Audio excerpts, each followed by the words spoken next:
At first, Ren just wanted an easy life, to be a dad. However, to save his wife's company, he drew a comic called Your Name, and things spiraled from there. He then realized that from enjoying an easy life, he had turned into someone who tackles challenges head-on. So, he went on to create Ultraman, Kamen Rider Kyuga, Fate, Zero, Naruto Cells at Work, Cooking Master Boy, Bleach, Attack on Titan. And his works started to warm the hearts of people. This is a chill, relaxed, wholesome slice of life fanfiction. 10 advanced chapters, patreon.com/angelic translating. Chapter 1, The King of Living Off a Woman. Ren stood at the entrance of a villa, taking a deep breath. Even now, he still felt a somewhat dreamlike sensation. He was not originally from this world. In his previous existence, he was just an ordinary person on Earth. However, in the blink of an eye, he found himself in this world. It must be said that an ordinary person, even after transmigrating, is still just an ordinary person. He didn't have any golden finger and couldn't become powerful as described in web novels from his previous life. He had considered becoming a writer as transmigrators did in the web novels. Unfortunately, he didn't have the talent for it. Each time he tried to write, he failed miserably. Even after persisting and writing over 100,000 words, he only received a couple of hundred recommendations, which were all his own. He thought about composing songs, but who could remember the lyrics and tunes of so many songs? Besides, he didn't have the artistic talent to compose songs. At best he could hum a few lines. As for becoming a director, he didn't remember the plots of movies from his previous life. Regarding entrepreneurship, apart from the issue of startup funds, everything that could be used for entrepreneurship already existed in this world, such as food delivery platforms, online shopping platforms, and sharing economy services. So, he had no choice but to go to college and got into a prestigious undergraduate program. He had a girlfriend in college, but they broke up shortly after graduation due to practical reasons. He could only drown his sorrows in alcohol, and then he met a woman who was also drunk, and they ended up being intimate. He thought it should have ended there, but he didn't know when she got his phone number. Then, not long ago, she called him and told him she had his child, who was already 5 years old, and asked him to come and take care of her. At first, he doubted if he was being scammed. However, the woman brought the child's hair and they went to a hospital specified by him for a paternity test, which confirmed that the child was indeed his. All of this was quite dramatic. Such things could only happen in TV dramas. Dong dong dong. As the doorbell rang, the voice-activated doorbell at the entrance spoke in a clear female voice. "Who is it?"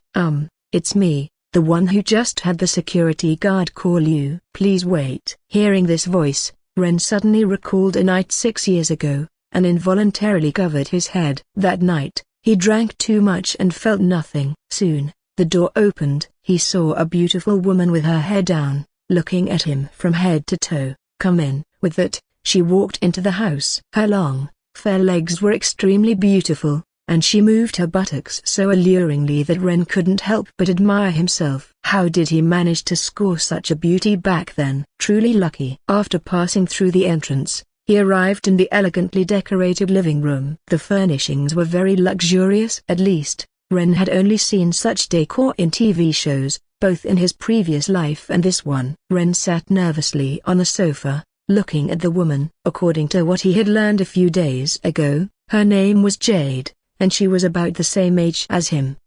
How should I go about being a father to the child?" Ren asked directly. "It's a fake marriage," Jade replied. "You are the father of my child, but you have no relationship with me. During this time you take care of the child. I will pay you a salary of 10,000 a month, which should be enough for you, and I will ensure your benefits." Truth be told, Jade hadn't expected to do something so bold. Due to a sudden family emergency, she could only drown her sorrows. She coincidentally met Ren, who was also drunk, and they ended up in bed together. She never expected to get pregnant. Since she didn't want to get married for some reasons, she decided to have the child. Initially, she only intended to raise the child alone, but a single-parent family wasn't ideal for the child, especially after the child started envying other children's fathers at kindergarten and asking where her father was. She didn't trust any other man, and she didn't want a husband either. Thus, she found information about the child's biological father. At least he was blood-related and would certainly treat the child well. No need. Ren shook his head. How can I take money to take care of my own child? If this child wasn't his, Ren might have asked for money, but a paternity test had been done, and it was done at a hospital he specified, which put his mind at ease. Is that so? Then if you need money later, just let me know, Jade said. Satisfied with Ren's response, she then pointed to a large package by the sofa. Could you please change into something from there? It's the first time meeting the child, so you should dress nicely to leave a good impression on Yuta. Okay. Ren had no objections to this. One's appearance mattered, but the clothes he wore were just from thrifting, unable to display his handsomeness and sophistication like a typical internet literature reader. Entering the room pointed out by Jade, Ren unwrapped the thing he held. Wow, Patek Philippe. Looking at the label on the clothes, Ren couldn't help but be amazed. This was high-end stuff, worth several tens of thousands of dollars, even though it was ready-made and not custom-made. Looking at the fabric and its style, they were top choices. Just as Ren was about to change, he suddenly felt a pain in his mind, causing him to stay routed to the spot. After a short while, Ren muttered, "Darn it." His golden finger, delayed for over 20 years, had finally arrived. This golden finger contained many works from his previous life that didn't exist in this world, and it granted him top-tier abilities in drawing and creating plots. But he didn't have to work. He refused the so-called salary, but with Jade earning money to support his lifestyle, wasn't he living off her and painting in agony? He wasn't stupid. Eating off others may sound embarrassing, but the key was that Ren quite liked it, and many people wanted to live off others but couldn't. Moreover, the woman supporting him was so beautiful and didn't seem to have any habits like using harsh words. Forget it, let's pretend this ability doesn't exist. Ren sighed and decided to act as if he hadn't seen it, his eyes becoming resolute. The king of living off a woman, I've decided. After changing into the clothes, Ren walked out of the room. Jade came forward and tiptoed, reaching out to tidy his collar. You must tidy up your clothes, don't look too sloppy. After fixing his clothes, she stepped back and looked at Ren from head to toe, nodding slightly. Not bad. The clothes suit you well. Take a good look at the things I wrote for you, so you won't be clueless later. Chapter 2, Mischievous Little Girl. As Ren was looking through the information given by Jada, the sound of a key opening the door suddenly reached his ears. Along with it came a sweet voice. Mom, I'm back. Quick, get ready, our daughter is back. Upon hearing this, Jada quickly said, my daughter is quite mischievous, be careful with her unusual questions. Okay. Ren nodded repeatedly at the warning about the mischievousness, although he didn't take it to heart. In his view, a mischievous child equaled a naughty child, nothing major. Besides, whatever questions she asked would probably be within a child's range. At that moment, he felt excited yet nervous because this was his daughter, his only child in 2 lifetimes. Although he could tell from the photos provided by Jada that his daughter was quite lovely, Ren still felt some apprehension about meeting her. At that moment, he couldn't help but feel a bit strange towards Jada. She should have let him know when the child was born. Soon, a little girl ran in wearing bunny slippers. This little girl had a face like a fairy tale princess, a delicate nose, big eyes clearly inherited from Jada, but her facial features resembled Ren's. She was beautifully dressed in a white dress, paired with bunny slippers, looking elegant and adorable. Is this my daughter, Yuta? Looking at the little girl, Ren's heart couldn't help but race, feeling an impulse to hug her tightly. However, Ren refrained from doing so. When the little girl saw him, she visibly flinched, then ran to Jada and grabbed her clothes. Mom, who is he? Yuta looked up at Jada and asked. Yuta, didn't you always ask for a dad? Jada patted the little girl's head. This is your dad. Dad? Yuta blinked in confusion, then stared at Ren's face. Ren waved back at the little girl, but soon his extending hand froze in midair, his mouth twitching. Stepdad? The little girl tilted her head curiously. Biological dad, Jada said sternly. Jada signaled to Ren, prompting him to understand hastily, grabbing something from beside the sofa. Yuta, Mom said you like Lolita clothes. Dad brought this back from overseas. It's a Mister's handcrafted piece. Of course, the package wasn't prepared by Ren himself, as he didn't have that much money. It was Jada's arrangement. However, the little girl didn't take it. Tears welled up in her eyes as she sobbed. Why did you only come now? With his own child crying, Ren felt his heart ache as if it were being pricked with needles. He quickly knelt and hugged her, patting her back. It's Dad's fault. It's Dad's fault. The little girl cried miserably, tears and mucus streaming down her face. Watching this scene, Jada couldn't help but feel torn. She had been busy working, thinking she could raise the child with money. However, from her daughter's look, she understood that her child had longed for her father's arrival. After some time, the little girl finally released her long pent-up sadness. She tearfully looked at Ren and asked, "Why did you take so long to come back? Do you not want Mom and me anymore?" "How could I not want you to?" Ren comforted the little girl by patting her head. Sniff. The little girl wiped her nose and retorted, "That means you don't want Mom." Before Ren could respond, the spirited little girl shook her head. "Also, Dad, what you did was wrong. Even if you're afraid Mom will leave, you should take Yuta with you. Yuta is so cute, won't your conscience hurt?" Following this, the little girl looked at Jada. "Mom,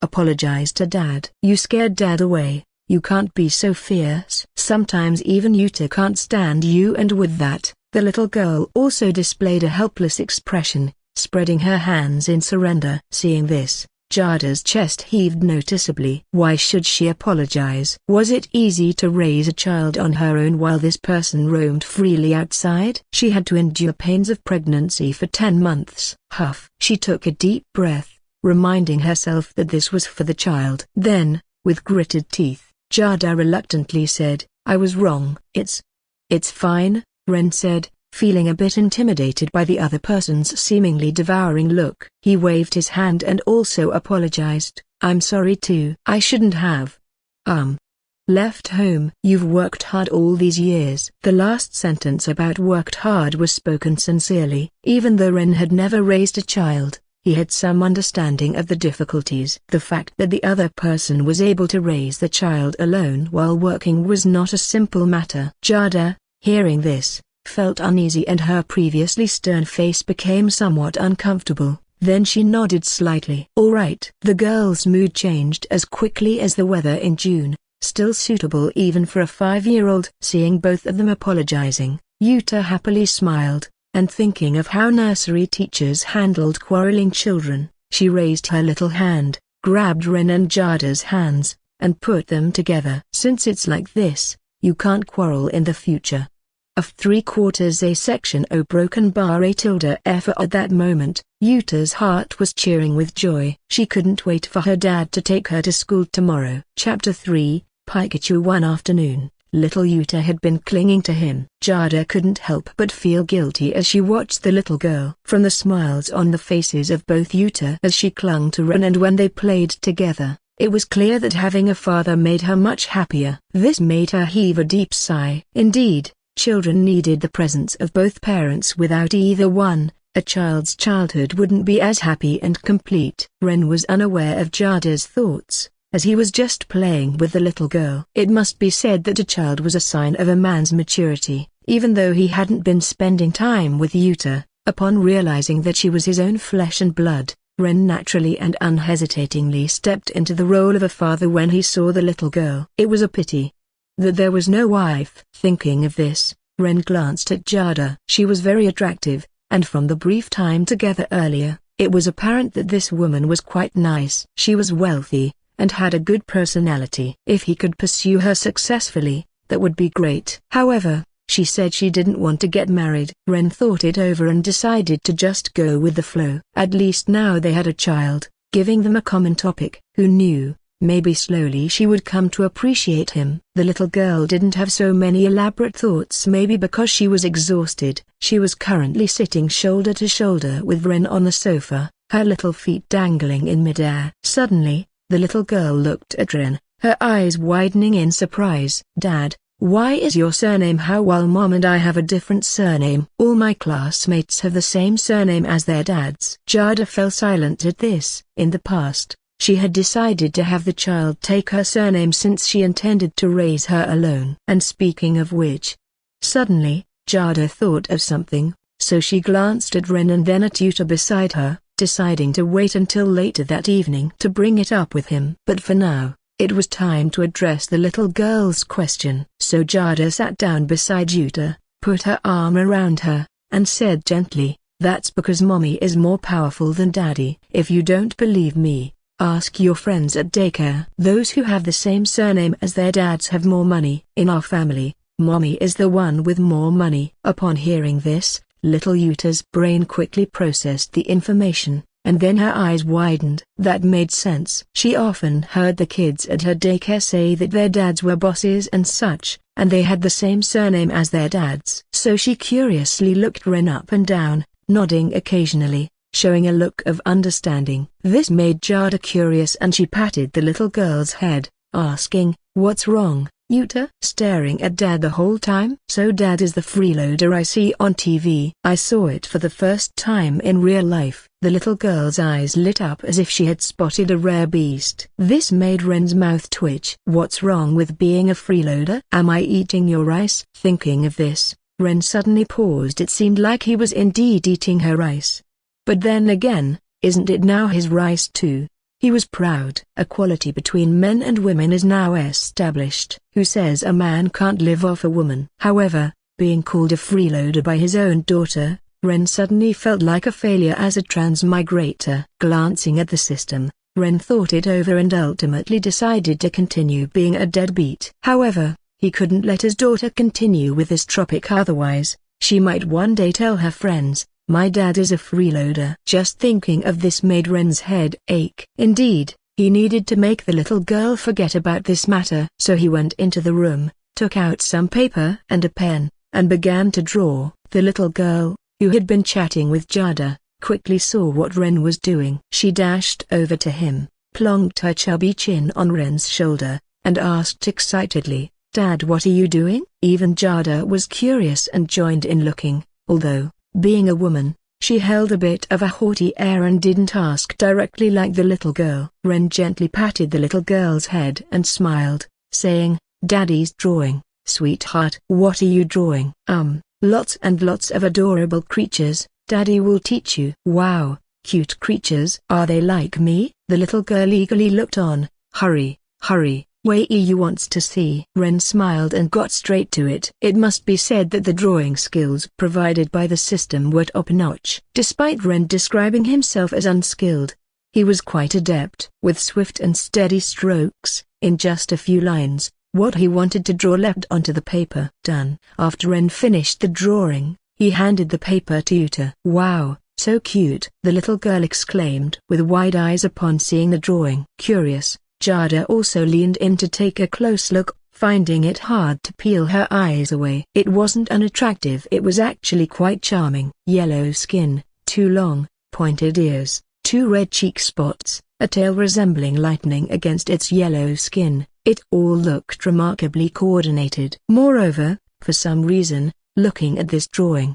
Jada always felt that the adorable creature in it seemed lively, as if it could move. This made her glance at Ren unexpectedly. Who would have thought that her daughter's cheap old man had this talent? Indeed, this character was one of the top IPs in the world in Ren's previous life, the iconic character of Poke Tilde copyright Mona Pikachu. Women, whether big or small, adore cuteness. Dad, what's this little guy called?" The little girl tugged at Ren's sleeve. "It's called Pikachu," Ren gently replied. "It's a creature from a series called Poke Tilde copyright Mon, and there are many other cute little creatures too." "Do you want to draw together?" Yes.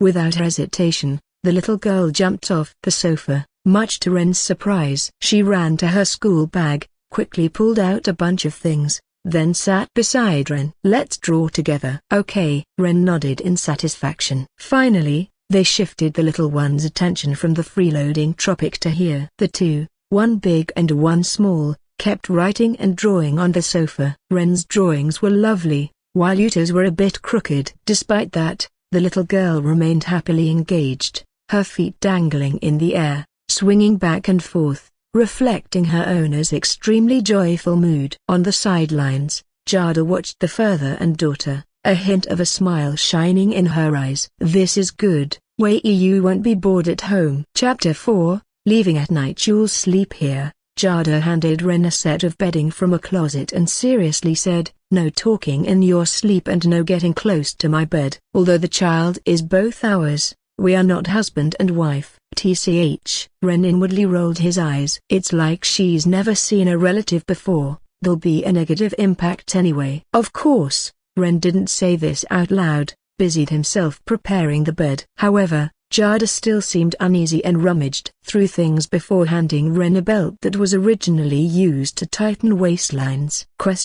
Ren was filled with question marks. What was he supposed to do with this belt? "Use it to tie yourself up," Jada said matter-of-factly. "After all, we've just met. I won't be at ease if I don't tie you up." Even though they were sharing a room, this was to prevent their daughter from noticing anything. Not necessarily because Jada trusted Ren. She still thought highly of her own looks. Ren seemed to be a responsible person, but she didn't really trust him. You never know what someone is capable of. Seriously, did she think he would do something to her at night? They say women hit their peak at 30, but why does it feel like she's the one restraining him? "If you tie me up, I won't feel safe," Ren complained. This made Jada laugh in exasperation. What does she mean? Is she lusting after his body? Just joking. However, at that moment, the door suddenly swung open. This caught Jada off guard. She had forgotten to lock the door. What to do in such a situation where they're on the floor? Little Yuta appeared timidly at the door, clutching her pillow, and stood, glancing at her mother sitting on the bed, then at Ren crouching on the floor, tilting her little head. Then she showed a sudden realization. She looked at Jada with an indignant look. "Mom, you're bullying Dad again. This is not okay. You're making Dad, who just came back, sleep on the floor. You're not that young anymore. If you're so harsh, Dad might just leave home and not come back.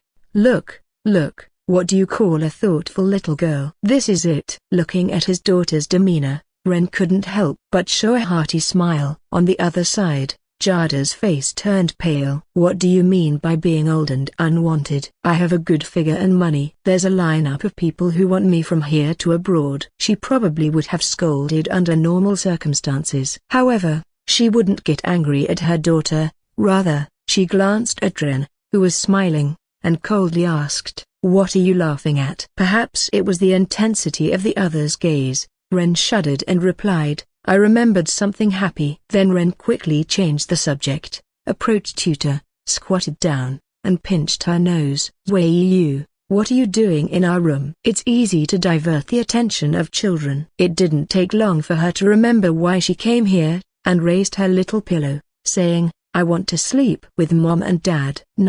Before Ren could say anything, Jada refused. If he agreed, didn't that mean he would be sharing a bed with Jada? Dad. Seeing her mother's refusal, she quickly looked at Ren, hoping he would plead. But before Ren could respond, she sighed lightly. "Forget it. Idiaresis inverted question mark pound Idiaresis sedilla inverted question mark Idiaresis inverted question mark pound." This instantly displeased Ren. Why just give up? At least ask, right? Wei Yu, why don't you ask me? Why just give up? Ren looked at Yuta in confusion. Glancing at Ren's sleeping arrangements on the floor and then at Ren, she sighed and raised her hands. "Dad, since you're sleeping on the floor, is it useful to ask you?" Such words left Ren speechless. Indeed, it wasn't useful, but it sounded awkward. "Mom, I really want to sleep with both you and Dad." Tears were welling up in the little girl's eyes as she said, "I heard from my friends that some of them still sleep with their parents. But I've only slept with you. I want to know what it's like to sleep with both Mom and Dad." After that,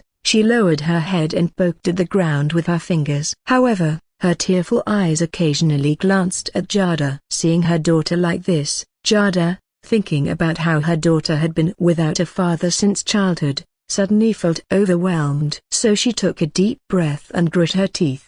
"Okay. Just one night." "Yay!" the little girl cheered when Jada agreed. She leapt up, jumped onto the bed, and then voluntarily lay in the middle of the bed. She patted the bed eagerly, saying, "Hurry, Hurry! Ren and Jada glanced at each other, about to get on the bed, when Jada's phone suddenly rang. She picked up her phone, frowned, and walked to the door. After a while, she came back, dressed, and looked at Ren, saying, "Sorry, there's something going on at the company." "So late?" Ren was surprised. It was almost 10 o'clock. "Yes." Jada looked a bit tired at the moment, but she still remembered. "Don't forget to take Wei-Yu to kindergarten tomorrow morning, okay?" "I know." Ren nodded. Jada looked at Yutu apologetically and said, "Sorry, Wei-Yu, Mommy has work to do." "You'll sleep with Daddy tonight." "Okay, I understand." Though there was a hint of reluctance on her face, the little girl still nodded. Seeing this,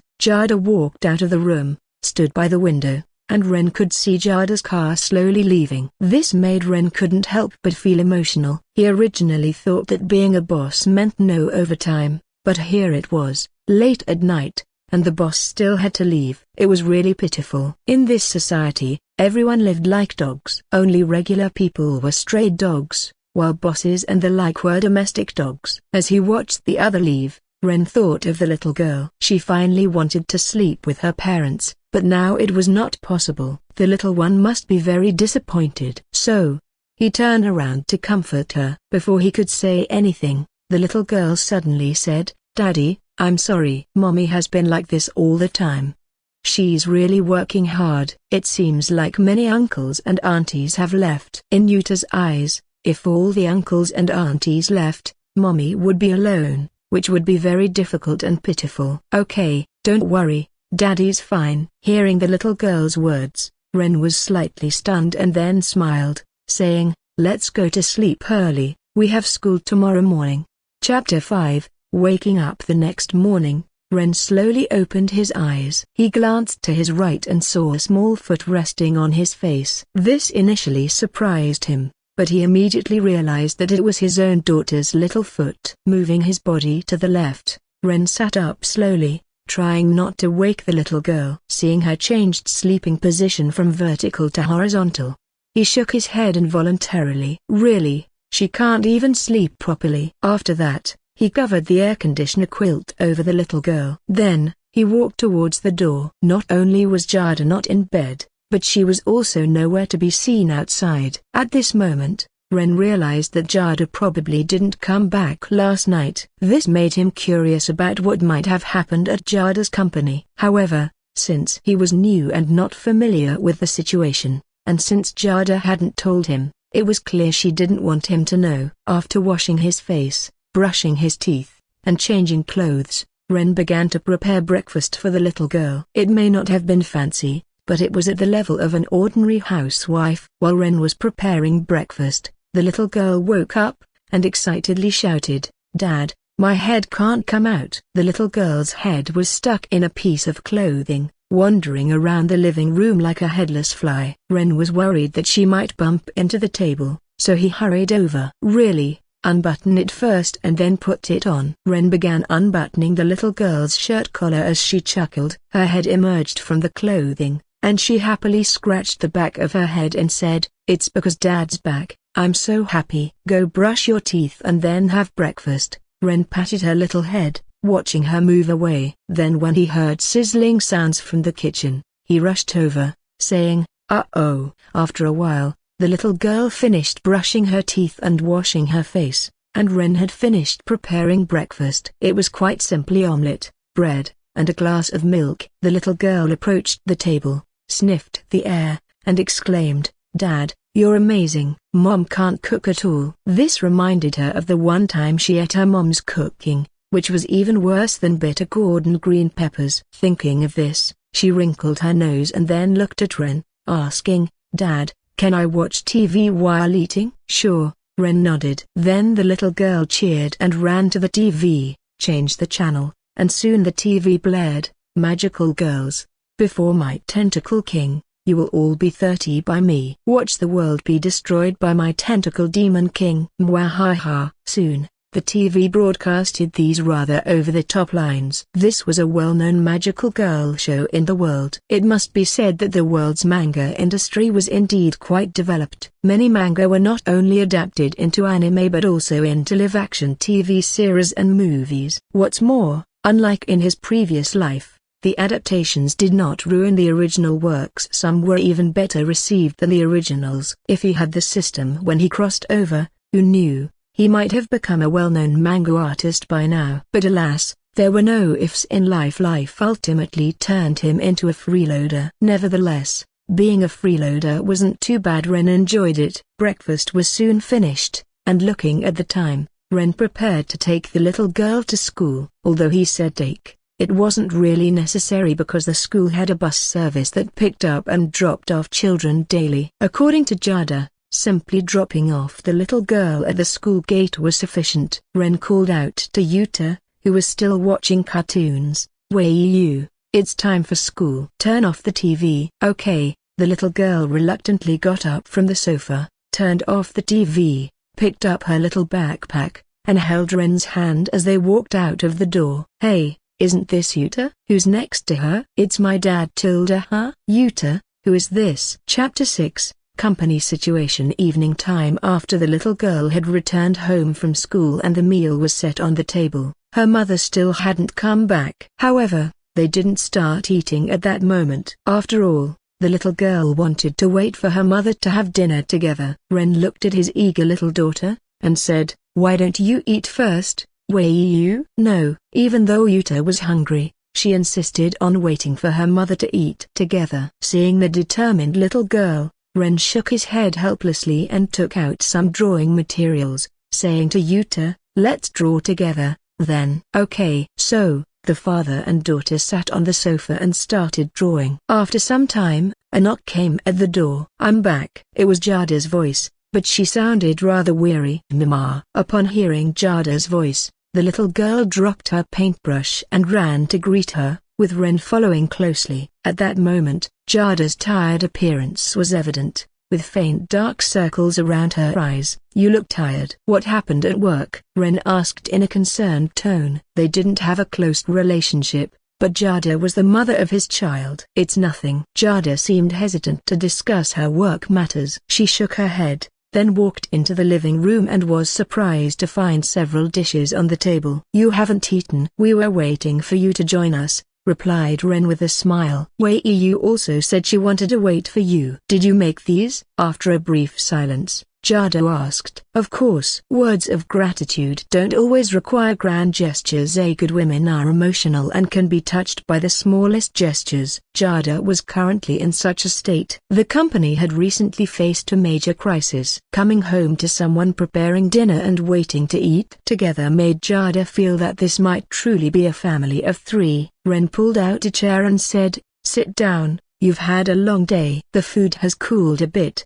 so wait a moment while I reheat it for you." Saying that, he handed Jada a towel. After a few minutes, Ren brought the reheated food to the table and served both Yuta and Jada, saying, "Enjoy your meal." "Thank you, Dad." The little girl cheerfully picked up her spoon and started eating. Dad, let me tell you something." "Today, in school, the teacher praised me a lot." Yuta happily recounted her day at kindergarten to her quiet and attentive father. Hearing her tales, Ren praised her from time to time. This heartwarming scene left Jada feeling somewhat dazed as she watched the father and daughter. Noticing Jada's gaze, Ren guessed that she might feel left out in their conversation, so he asked, "Is there anything I can help with?" "No, I can handle it." Jada pursed her lips and shook her head. "Just take care of Wei-yu for me." "If you need help, don't hesitate to ask," Ren replied, taking a few more bites of his food. At this point, Jada added, "I'll be coming back very late tomorrow, so don't wait for me like today." Ren was taken aback, realizing that Jada must be dealing with some serious trouble for her to work so hard. After dinner, Jada returned to her study to work. Ren glanced at the closed door and then at Yuta, who was still eating, and asked her quietly, "Wei-yu, do you know what kind of work your mother does?" "Where is her office?" "I do. Mama's office is ...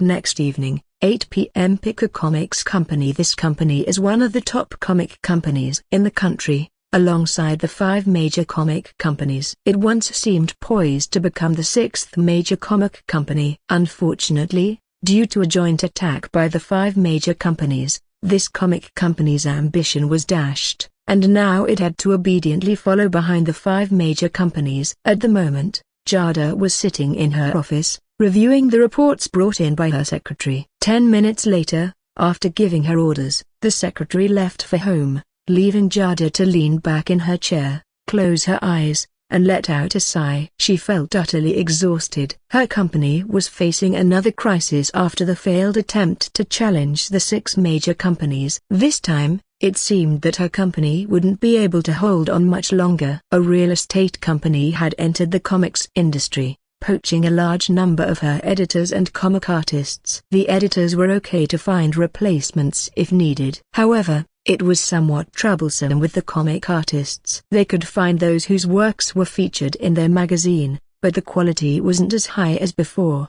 and the pillar of their team had been poached. Although the real estate company paid a hefty breach of contract fee, compared to the hidden losses, the company was still in a predicament. Especially with their main support pillar being taken away, the comic sales were likely to decrease significantly, as many people primarily bought the comics for his works. At that moment, she couldn't help but compare the current state of the company with its past, and she suddenly felt more exhausted. When her parents were alive, the company had the ability to challenge the top 6. And now, not only did they lose that ability, but even the main comic artists had been poached. Should she just give up? Giving up would still leave her with a considerable sum of money, enough to live with UAEU. These thoughts crossed Jada's mind. However, she quickly shook her head and muttered to herself, "What are you thinking, Jada? This is one of the few things left by Mom and Dad. How can you give up?" Suddenly, her stomach grumbled. It reminded her that she had forgotten to eat dinner, which added a touch of bitterness to her heart. Fortunately,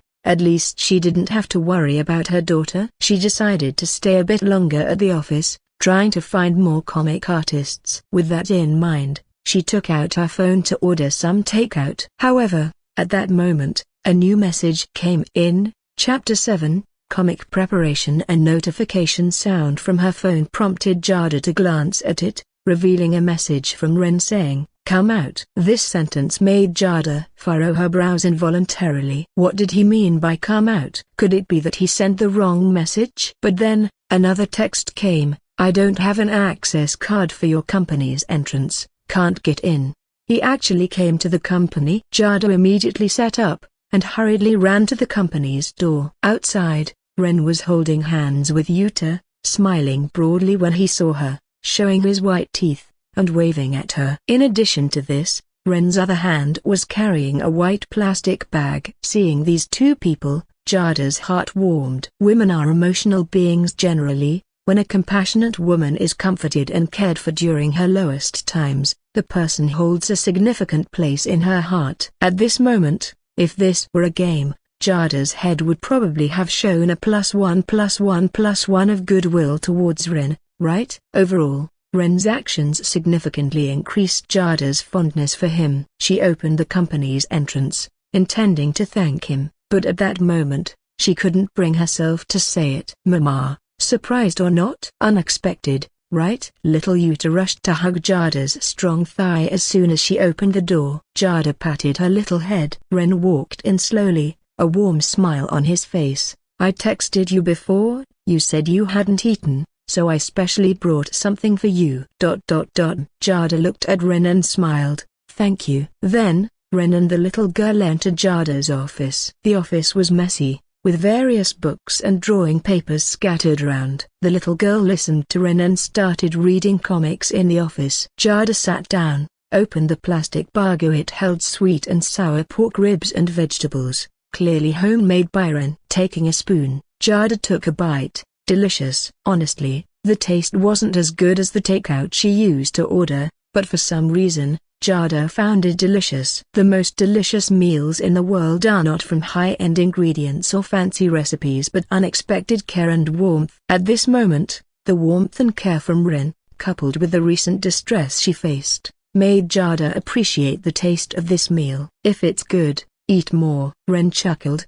He was currently trying to win over Jada. After all, this woman was beautiful, wealthy, and most importantly, she bore him a child. If he didn't marry her, what kind of man would he be? But then, He gestured towards the documents on the table. "Can I take a look at these?" "Sure, go ahead." Jada nodded. Ren picked up one and lounged on the sofa to read. Although he didn't understand a lot of it, he could sense the high staff turnover, indicating the company's challenging situation. At the same time, although Jada was eating, she kept glancing at him from time to time. Honestly, Ren was handsome, otherwise she wouldn't have engaged with him when she was drunk. Moreover, seeing how he took care of Yuta, being attentive and even bringing her food, a broken bar, knowing how to cook, do laundry, and household chores, a broken bar.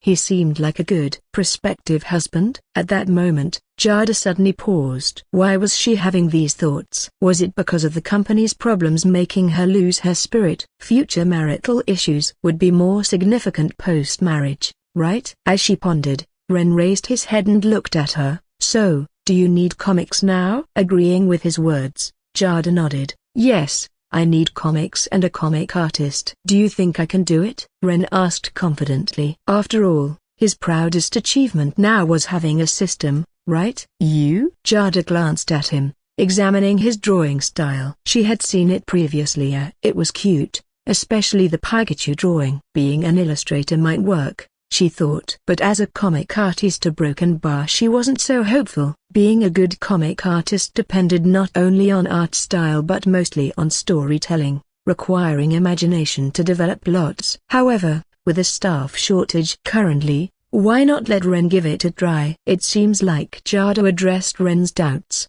saying, "I acknowledge that your art style is very good, but since you're still a newcomer, I'm concerned about your ability to manage the storyline if you were to serialize a long comic." A long comic typically spans at least 10 installments. "Sure," Ren responded to Jada's words without any displeasure.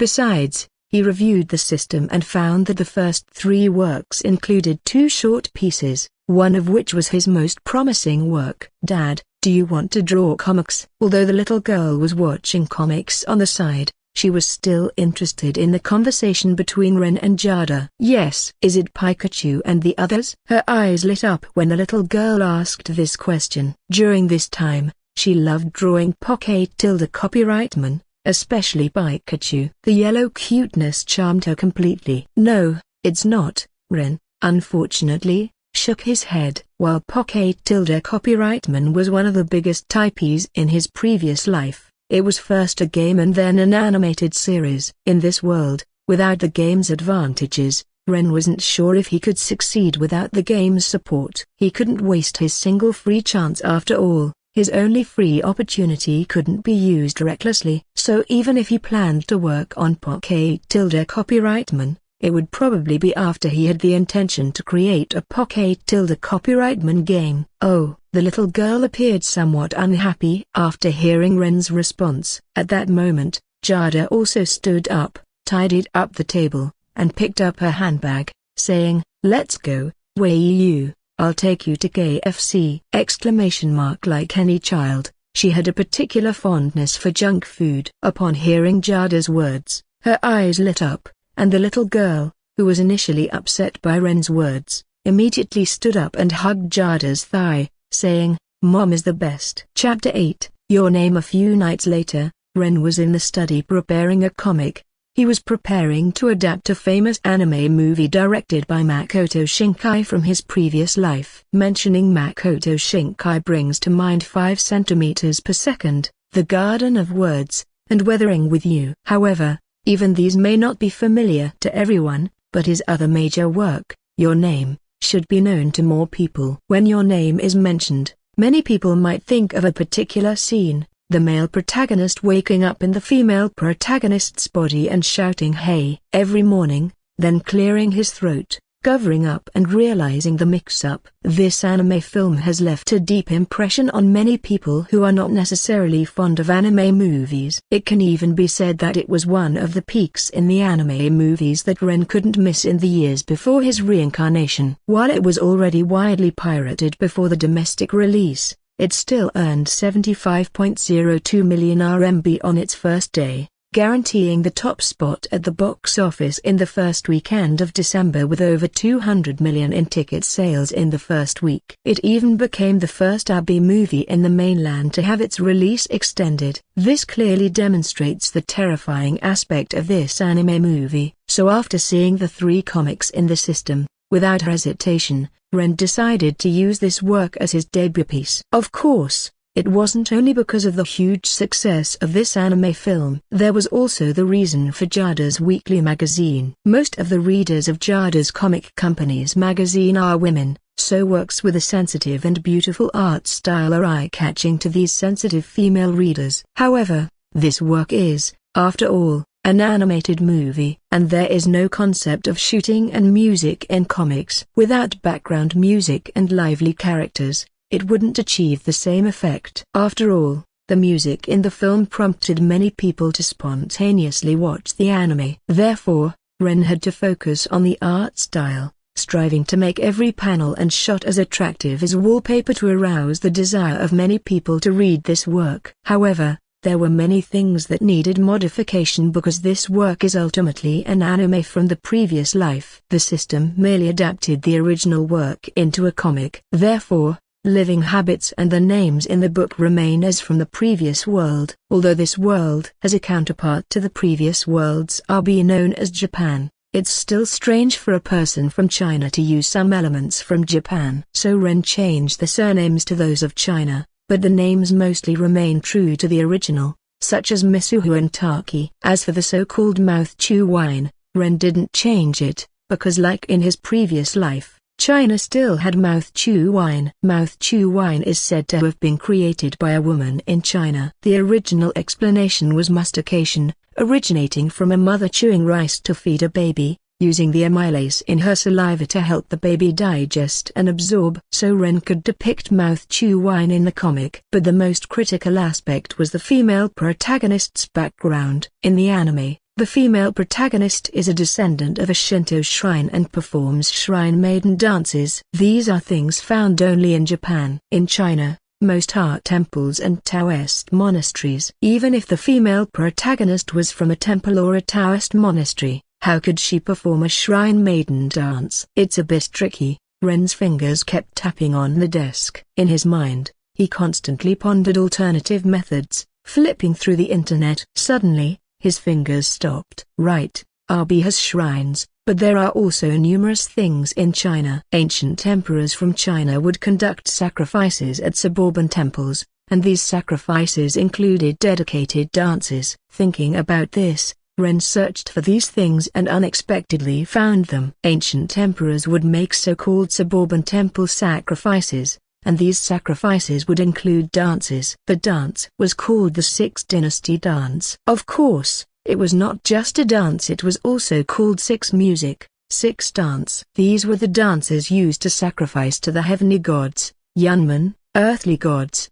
Daxian, the four directions, Dashao, the mountains and rivers, Daxia, the founding ancestor of the Zhou dynasty, Jianjuan, Day, and the ancestors of the Zhou dynasty, Dou. Unfortunately, he didn't understand these dances at all, and the images he found online were very blurry. So he continued to search. At that moment, the room's door opened. A little girl entered, carrying her small pillow, with her big eyes wide open. She said, "Dad, it's time to sleep, it's very late." Ren replied, "Okay, just a moment. Let me finish this." He smiled at the little girl. The girl was sensible, nodded obediently when she heard Ren, walked behind him, patted his back, and said, "Dad, scoot forward a bit." Confused, Ren moved forward as instructed. Then he saw the girl climbing onto the space behind his chair. Her chubby little hands started massaging his shoulders, saying, "Dad, you've worked hard." Though she was young, she was quite clever. She realized that her dad had been busy studying for her mom's sake. Unable to help much,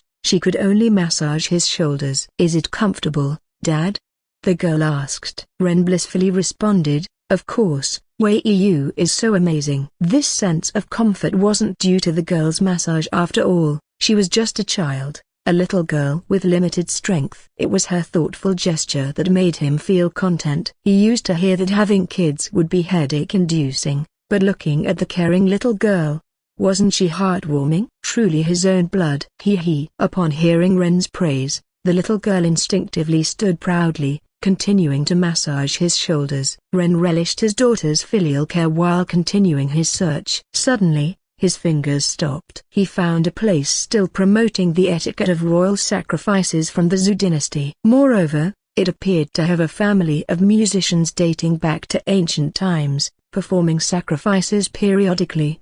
Perhaps I can use that as a backdrop. Ren grew more excited at the thought. Then, he turned to Yuta beside him and asked, Wei Yu, would you like to go out tomorrow? It's Saturday. Should Dad take you out? Chapter 9. Field trip. The next day, a Saturday, was a perfect day for traveling with clear skies and a gentle breeze. Ren and his little daughter, Yuta, stood in front of the bathroom mirror, both brushing their teeth with identical movements and expressions. Daddy, help me. Yuta handed her toothbrush to Ren. Ren took over and helped her brush her teeth again, taking care of every detail. Wei Yu, have you got everything ready? Ren asked while brushing. Alma. Before Yuta could finish, she accidentally sprayed toothpaste foam all over Ren's face. Seeing Ren's embarrassed look, Yuta giggled. Oh no. Seeing Yuta's mischievous expression, Ren pretended to be angry and scolded her in the style of Peking opera before playfully pinching her nose. After a moment, as Ren looked at the tousled hair on Yuta's head, she looked at him with a face full of toothpaste foam, and they both burst into laughter. After she finished rinsing her mouth, Yuta stood at attention and saluted, saying, Dad, I'm all set. Then she asked with a pitiful look, Is Mom not coming? Isn't she feeling left out? No, she's not coming. Ren sighed. He had asked Jada if she wanted to come, but it was a crucial time for her company, and she couldn't afford to leave. Who knew what might happen if she went away at this time? But seeing Yuta's disappointed expression, Ren pinched her nose and said, After your mom is done with her work, I'll take you and her together. How about that? I recall there's a theme park ad on TV. We'll plan a trip when there's time, okay? He remembered how excited Yuta was a while ago when she saw an advertisement for a theme park on TV, so it would be a good opportunity to take her there later on. Wow, Dad, you're amazing. Yuta's face lit up with joy, and she clapped her hands in excitement. Soon, Ren and Yuta prepared everything and took a taxi to the train station. Though it wasn't a holiday, the train station was always bustling with people, but fortunately, it wasn't too crowded. After a short wait at the self-service machine, they got their train tickets. There was still some time before the train arrived, so Ren found a less crowded place and sat down with Yuta. He took out a magical girl-themed water bottle from his backpack and handed it to her, saying, Wei Yu, take a sip. Yuta obediently took a few sips of water. Then, Ren crouched down, took out a small towel, and wiped the sweat from her forehead. Unfortunately, Yuta insisted on carrying her own small bag to show her strength in front of him. After she finished drinking, Yuta handed the bottle back to Ren and started playing on her phone from her bag in a well-behaved manner. At first, Ren kept an eye on her, but soon he got bored and took out his own phone. He earnestly reminded Yuta, Don't wander off. If anyone touches you, call out loud. As he said this, Ren was quite serious because even with a child beside him, he couldn't be lax. Even in this world, there were still human traffickers, and they were more audacious now, snatching children in broad daylight, with one person causing a commotion while the other swiftly grabbed the child and escaped. Seeing Yuta's cute reaction, who knows if the traffickers would target her too? Okay, Yuta nodded, then reached out and held Ren's hand, looking up at him with a smile, saying, As long as I'm holding your hand, I won't be afraid. Ren smiled, holding Yuta's little hand tightly while also looking up some information. Although this was a field trip, they planned to have some fun while they were there. They were headed to an area near the ancient southern city of Huangqing, where there was a small mountain called Buzhu. This was once a place where ancient emperors held sacrifices, and it had a very long history and cultural heritage. Unfortunately,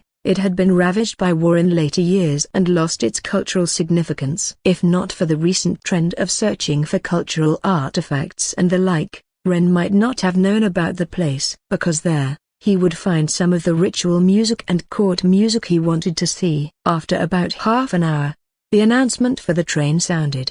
Now Ren held Yuta's hand and queued up. Once on the train, he took Yuta to their assigned seats. The two-person seats were on one side, and the three-person seats were on the other. Ren had bought the three-person seats. "Daddy, Daddy, I want to sit by the window," the little girl said expectantly, pulling Ren's hand. Ren looked at his ticket, but unfortunately, their seats were not by the window. "It's quite fortunate to get a window seat on a train. You can enjoy the scenery along the way when you're tired of using your phone, and there's even a small table for resting." "No, we're not seated by the window," Ren smilingly said, patting the little girl's head. "Oh," the little girl made a disappointed sound. However, she was well behaved and didn't insist, so she prepared to sit in her own seat.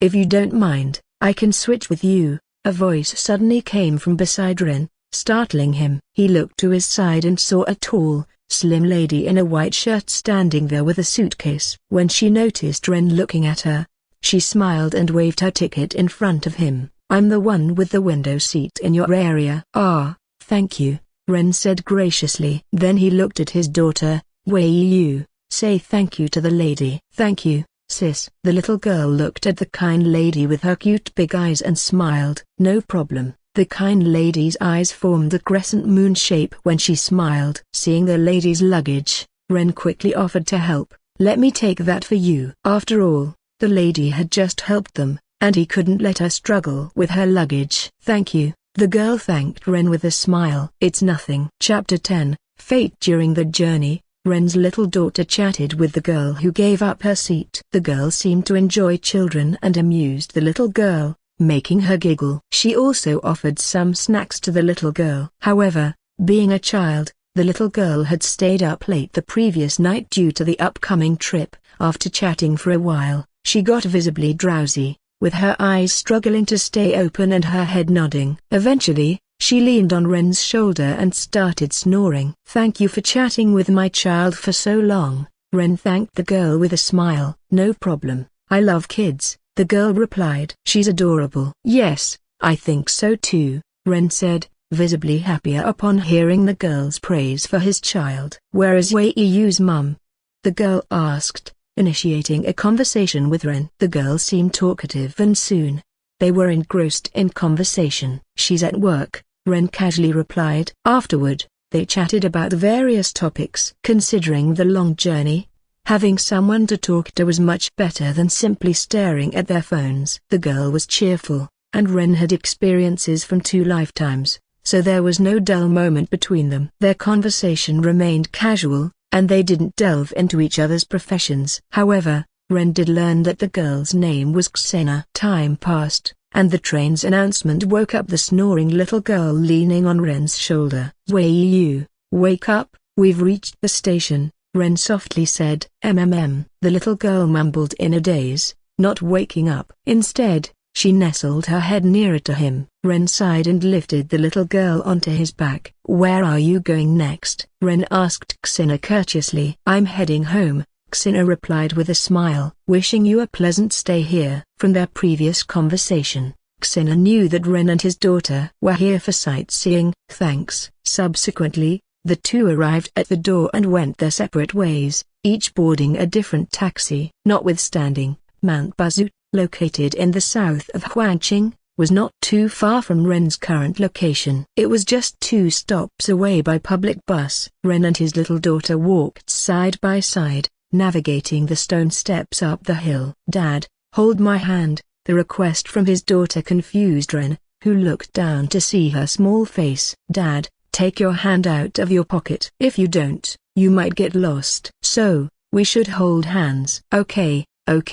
Ren chuckled at his daughter's request. She was probably afraid of losing him. Nevertheless, it was quite amusing to witness her little stubbornness. Ren thought so and took a picture of her pouting cheeks for his wallpaper. Then, he held her hand. However, after walking for a while, the little girl, with her hand raised, began to feel sore and tired from keeping it up all the time. Being just a child, climbing the mountain was exhausting. Seeing her discomfort, Ren chuckled and lifted her, allowing the little girl to sit on his neck. "Wow!" As Ren stood up, The little girl marveled at her surroundings. It's so high. She had never experienced anything like this before. Was this how it felt to be with Dad? The little girl excitedly exclaimed, "Dad, onward!" Like a young general, she gestured, and Ren, seizing her ankle, started running. The abrupt dash took the little girl by surprise at first, and she clung to Ren's hair instinctively, before breaking into gleeful laughter. Their interaction caught the attention of those around them, and the sight of this heartwarming scene made everyone smile involuntarily. Not just a place for a field trip, Mount Bazu, surrounded by a lake, had dense forests, and with no peak season or festivals, there weren't many people around. Though it was meant to be a research trip, the primary goal was tourism. After all, isn't tourism all about relaxation and enjoyment? It's a completely different sensation from being passively toured around like a dumpling in a sea of people. Wow, such a beautiful lake. Dad, there are pine trees over there. Wow, an insect.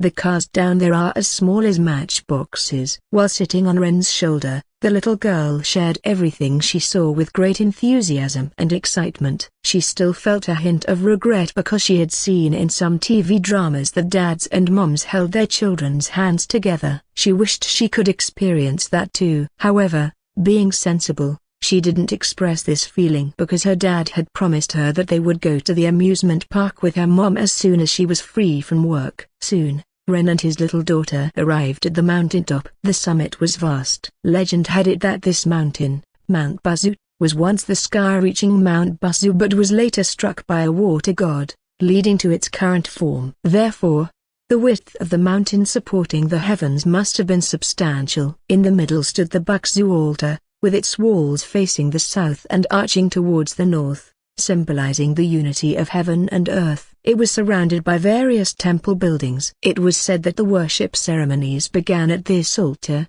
with performers acting out the rites. However, why hadn't he seen any dancers? That was the main reason he had come here to see. He inquired with the people nearby, and the explanation he got was, people only come here to dance during specific times each year. Such words left Ren somewhat disappointed. This crucial information was missing from the travel guides. And there were still several months to go until that specific time arrived. Dad, are you okay? The little girl noticed Ren's disappointment and tugged his clothes with concern. I'm fine. Ren ruffled the little girl's hair, shook his head, shook off his disappointment, and then took the little girl around, exploring the area while sketching. Though he didn't get to see the dance performance, the scenery was still beautiful, and worth incorporating into his future comics. It wasn't until the afternoon that Ren and his daughter prepared to descend the mountain. Huh? Ren? At that moment, a familiar voice reached Ren's ears,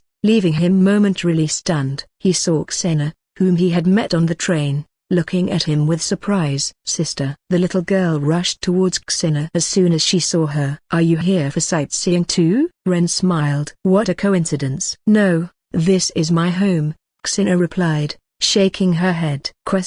Ren was taken aback. Chapter 11. The little girl wants to learn dancing. After some consideration, I'm changing the name Yuta to Yuki because of how the name sounds like a guy's. In a room, Ren and Xena sat facing each other. Yuki happily watched the magical girl show, her little feet constantly moving, showing her joy. Oh, I see, Xena nodded knowingly after hearing Ren's purpose and smiled. You wanted to come here to watch the dance, but you're really lucky. Hearing Xena's words, Ren thought she was being sarcastic and felt a bit unhappy. However, since the other person was a woman, Ren didn't say much. Seemingly sensing Ren's discontent, Xena suddenly realized and said, sorry, what I meant is that you're really lucky to meet me, because I can also dance. Really? Ren was excited at her words. He didn't expect the person he casually met on the train to be the one he was looking for. Could you please dance for me? However, Xena put her index finger to her lips, then lightly touched her hair, and said softly, but changing into that outfit is quite troublesome, so I need to test your drawing first. Otherwise, if it's poorly painted, it won't look good when passed down. So, you help me draw a quick full body sketch first, and if it's good, I'll try dancing." Xena did not directly agree. It's worth noting that although the ancient style has gradually become popular again in the past 2 years, there are still many critics who have a lot to say about some of the things passed down from China. And some of the factors are, if the person in front of you draws poorly and still publishes it, it will give people the feeling that ancient ritual dances are just like this. "Alright. Do you need a background?" Without hesitation, Ren agreed. After all, meeting someone unexpectedly and getting a chance was already good. This kind of thing can usually only be seen at specific times. "No need, I just want to see your drawing skills,"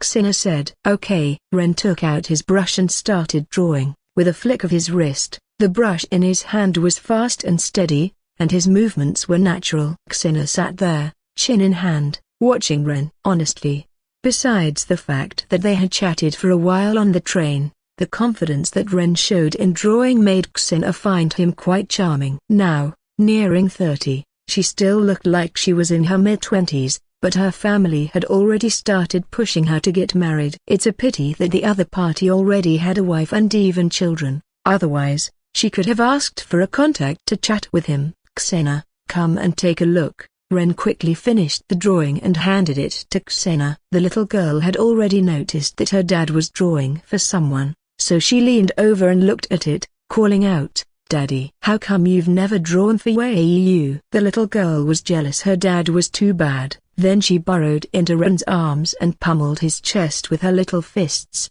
whining. As for Xena, after taking the drawing, she couldn't take her eyes off it. "It's not that it's ugly, but it's just too beautiful." It was clearly a very standard sketch, with her own face on it, and it was done very quickly, but looking at it felt like looking at herself in a mirror. Most importantly, looking at this painting gave her a sense of calm. As the owner of a gaming company, she had to deal with more than just making games every day. There were also some unsavory business matters to handle. Somehow, after seeing this painting, she felt the accumulated pressure disappear. Could it be that art really has a healing effect on people's minds? But why didn't she feel that way in the past? After a while, Xena came back to her senses and looked at Ren. "With such great drawing skills, why don't you come to our company and work as a game concept artist or something like that?" Although it was just a quick sketch, she believed in Ren's abilities in this area. Even if he couldn't adapt to making game concept art at first,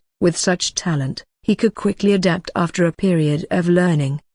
Sorry," Ren patted the little girl's head in his arms. "I draw manga mainly for Weiyu's mum. I'm not interested in being a game concept artist." After all, when his wife's company gets better, he has to return to his life of being a parasite. "Is that so?" Upon hearing this, Xena felt it was a pity that such great drawing skills wouldn't come to her company. However, she didn't insist and instead stood up and said, "Well, please wait in the yard. I'll go change." "Oh, and since the musicians are also not here, I'll have to dance directly." "It's okay, after all, it's just a comic, no sound." Ren chuckled, after watching the dance. "Please let me see those musical instruments. I might need them later." "Sure." When Xena appeared in front of Ren again, he was amazed by her beauty. Draped in a pale pink robe with a white veil, the pleats of the skirt flowed lightly like moonlight, especially with the beautiful neckline and clearly visible collarbones. In addition, she held two things in her hands, one resembling a bamboo flute and the other decorated with pheasant feathers. "These are the Yunzai,"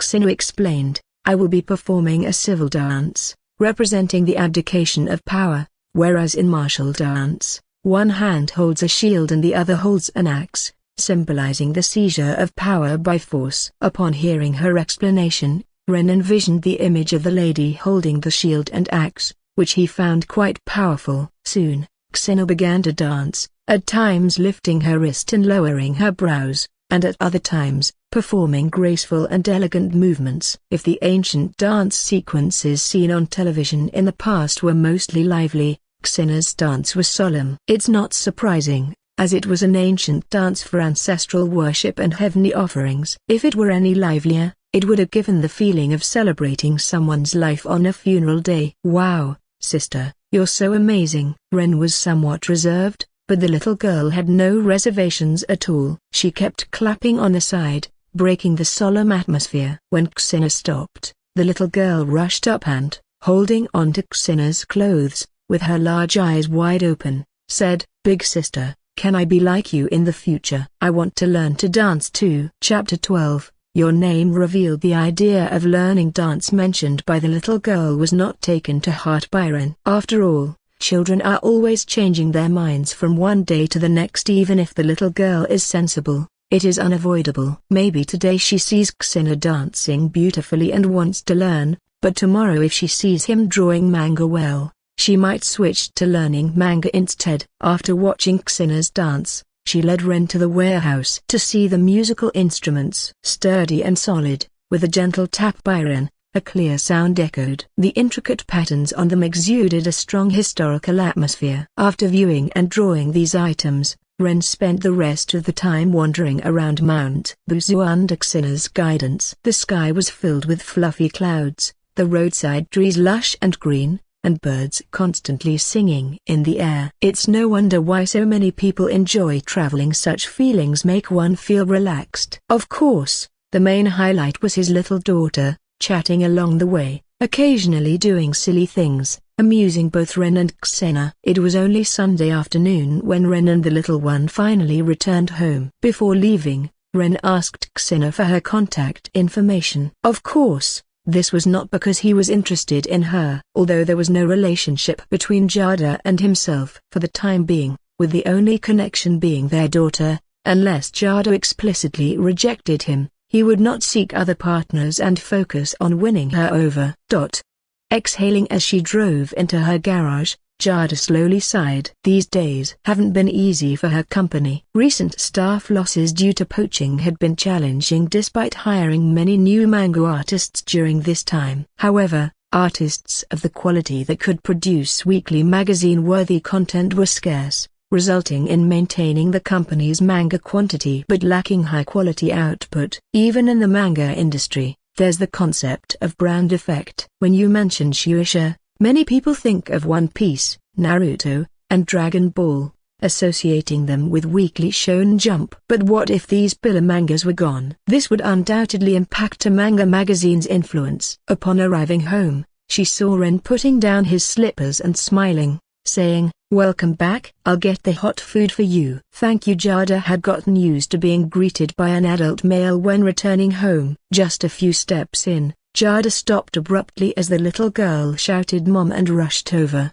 rubbing her face against her belly. This action brought a soothing feeling to Jada's exhausted mind and body. Parents work tirelessly for whom? Isn't it for their children? If it were just for enjoying life, she could have closed the company and still lived well. But closing the company would mean losing everything. And what about her child's future? Jada bent down and pinched her daughter's cheek. After seeing Ren pinch their daughter's cheek, Jada began doing the same. The chubby cheeks of the children were so smooth and tender that she couldn't stop pinching them. The little girl frowned, shook her chubby face, then glared in Ren's direction. Mischievous dad. The little girl was upset. Since her dad came back, both adults in the house had developed a habit of pinching her cheeks and patting her head. They even patted her face into a small round face. Seeing her daughter's grumpy expression, Jada couldn't help but smile, squatting down and rubbing her head. "How was your day?" Initially unhappy due to the cheek pinching and head patting, the little girl instantly forgot her annoyance at Jada's question and happily shared her experiences in the deserted city over the past 2 days. Then, she turned into a little informer, sneaking glances at Ren, before leaning in and whispering to Jada, "Mom, let me tell you something. Dad asked for Xena's number. Xena is so pretty and a bit younger than Mom. You should be careful, as I heard Leo's dad did the same thing and then divorced his mum." Upon hearing her daughter's words, Jada was stunned. To be honest, she had thought such a situation might arise and had prepared for it mentally. After all, except for sharing a daughter, there was no other connection between her and Ren. She couldn't let herself remain single forever just because the other person wasn't getting married, could she? But for some reason, after hearing her daughter's words, Jada felt a slight emotional turmoil within herself. Could it be she had feelings for him? Thinking this, Jada shook her head repeatedly in denial. It hasn't been long. How could she possibly like him? Suppressing her doubts, Jada smiled and said, "Don't worry, it's not going to happen." Just then, the meal prepared by Ren was served. Watching Jada eat, Ren suddenly spoke up, "By the way, my manga is about to start drafting, and it will be out in a while." "Okay." Jada nodded silently, but eventually couldn't resist asking the question in her mind. "You asked for Xena's phone number before?" After speaking, she quietly continued eating, as if the question had slipped out unintentionally. "How did you know?" Startled at her words, Ren first froze, then seeing the little girl's shifting gaze nearby, he immediately understood that she had revealed it. He decided to playfully pinch her cheek more later in the evening for punishment. Nevertheless, he still answered Jada's question. "Yes, she's from Us Gaming Company. If I can create a manga that can be adapted into a game in the future." "I see." Jada couldn't help but raise an eyebrow at his words. She thought her child's father was reaching too far, already thinking of adapting his manga into a game without even knowing if the manga would succeed. After finishing the dishes, Ren returned to his study and started drawing. Although there was a plot provided by the system, the content of the drawings required some modifications. Studying, reminiscing, reflecting combined with the range of skills provided by the system. After about 3 to 4 days, the first episode of Your Name finally came to fruition in Ren's hands. Chapter 13, Reviewing the draft at Ren's house. At this moment, Jada was performing her pre-sleep skincare routine. Just then, the door opened, causing Jada to instinctively turn her head to look. "Wow!" A flustered voice came from the doorway. Ren was startled by the green mask on Jada's face, but he relaxed after a moment. "Don't scare people in the middle of the night," Ren said as he closed the door, ignoring Jada's rolling eyes. He walked over and handed her a stack of papers. "Here, take a look at my comic." "Okay." Jada nodded, took the comic from him, and began to flip through it. She was immediately taken aback, because what Ren had given her was not the storyboard she had expected. The term name refers to a storyboard draft, which is a concept familiar to manu. It outlines the panels of a comic. Typically, before submitting their work, comic artists provide these drafts to editors to get their approval before proceeding with the final drawings. What Ren handed over were the original drafts. Judging from the style of these drawings, it was clear they were crafted with care, and he had completed them in just a few days, which was surprising to Jada. Nonetheless, Jada continued to flip through the pages, suppressing her surprise. The first page she turned to was usually the cover of a comic, which reflects the artist's skill. The title of Ren's comic was at the top of the cover, Your Name. The background featured a gradient from night to day from top to bottom, with a shooting star crossing the sky, and below were clouds and a shining sun. On the left was a young boy standing in a city, and on the right, a young girl on a grassy field. The sun's rays acted as a divider, splitting the settings of the two characters. The art style was quite beautiful. Jada felt the urge to use the cover as a wallpaper. This showed that Ren's artistic skills were quite high. However, this wasn't an illustration. The plot was what mattered. A boy and a girl must be the main characters, right? From the cover alone, Jada guessed that the comic was likely a youth romance story, which made her take another look at Ren. He had considered the magazine's genre. Different comic publishers target different audiences. For example, among the top 5 publishers, there are those that focus on action and others on horror and suspense. Readers subscribe to these magazines specifically for such stories. If an action magazine published a youth romance story, even if the quality was good, it might not be favored by its readers. But her publisher's magazine focused on youth romance,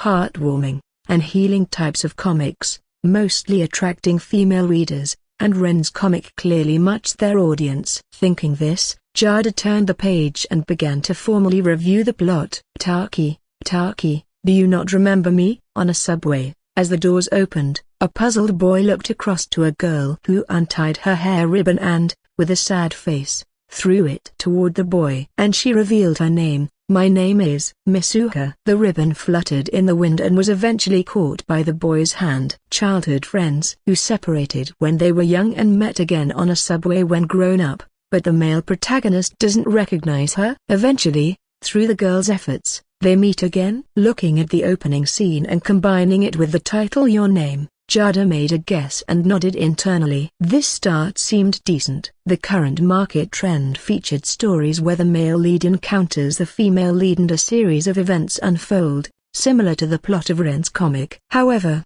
as Jada read on, her expression showed a bit of surprise because she found some parts hard to understand. The scene shifted, and the girl, Misuha, woke up startled from bed, suggesting that everything that had just happened was her dream. Misuha looked around confusedly, perhaps because she was too groggy from sleep, which made the plot so far quite normal. But, sister, what are you doing? At some point, a young girl with one hand on the door looked helplessly at Misuha. Unexpectedly, Misuha seemed unaware that she was the girl's sister and even doubted the authenticity of her own breasts. Amnesia? Could it be that the events in the dream happened the previous day, and because the male protagonist did not recognize her, she was traumatized and lost her memory? Or was it due to an accident? Jada's expression showed some interest. However, the scene changed again. Misuha was about to have breakfast. As she was serving the rice, her grandmother commented, "You're quite normal today." Yesterday was too fierce. Even her sister teased her. But Misuha seemed unaware of what happened yesterday,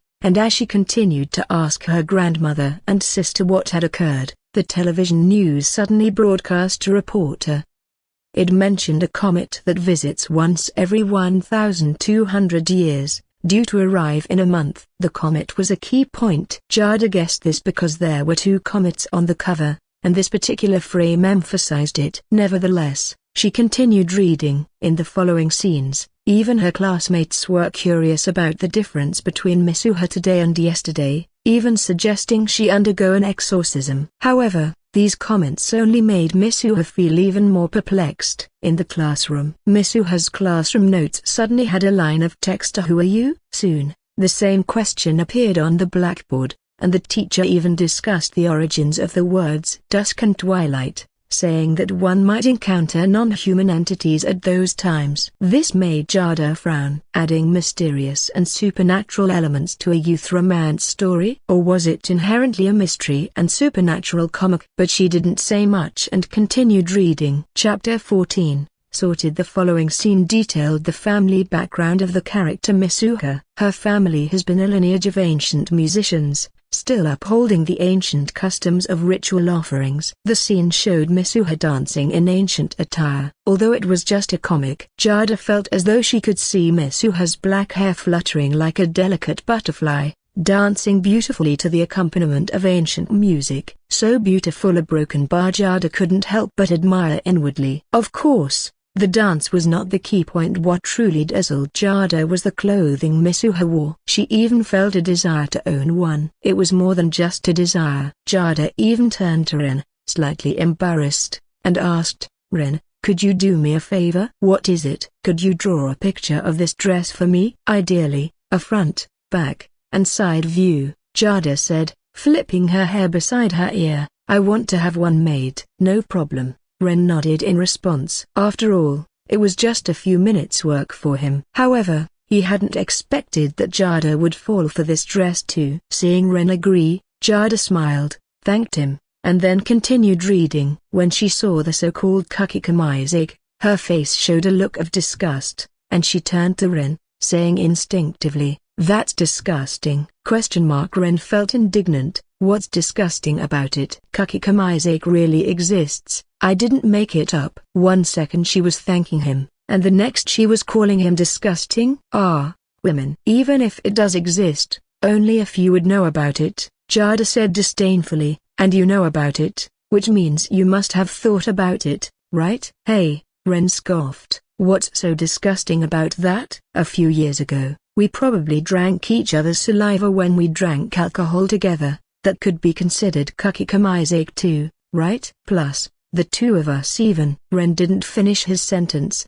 as Jada's hand clamped over his mouth. Her face beneath the mask turned bright red. Although she didn't remember the past events, the things between a husband and wife that he mentioned might have indeed happened. "Stop talking," Jada stuttered.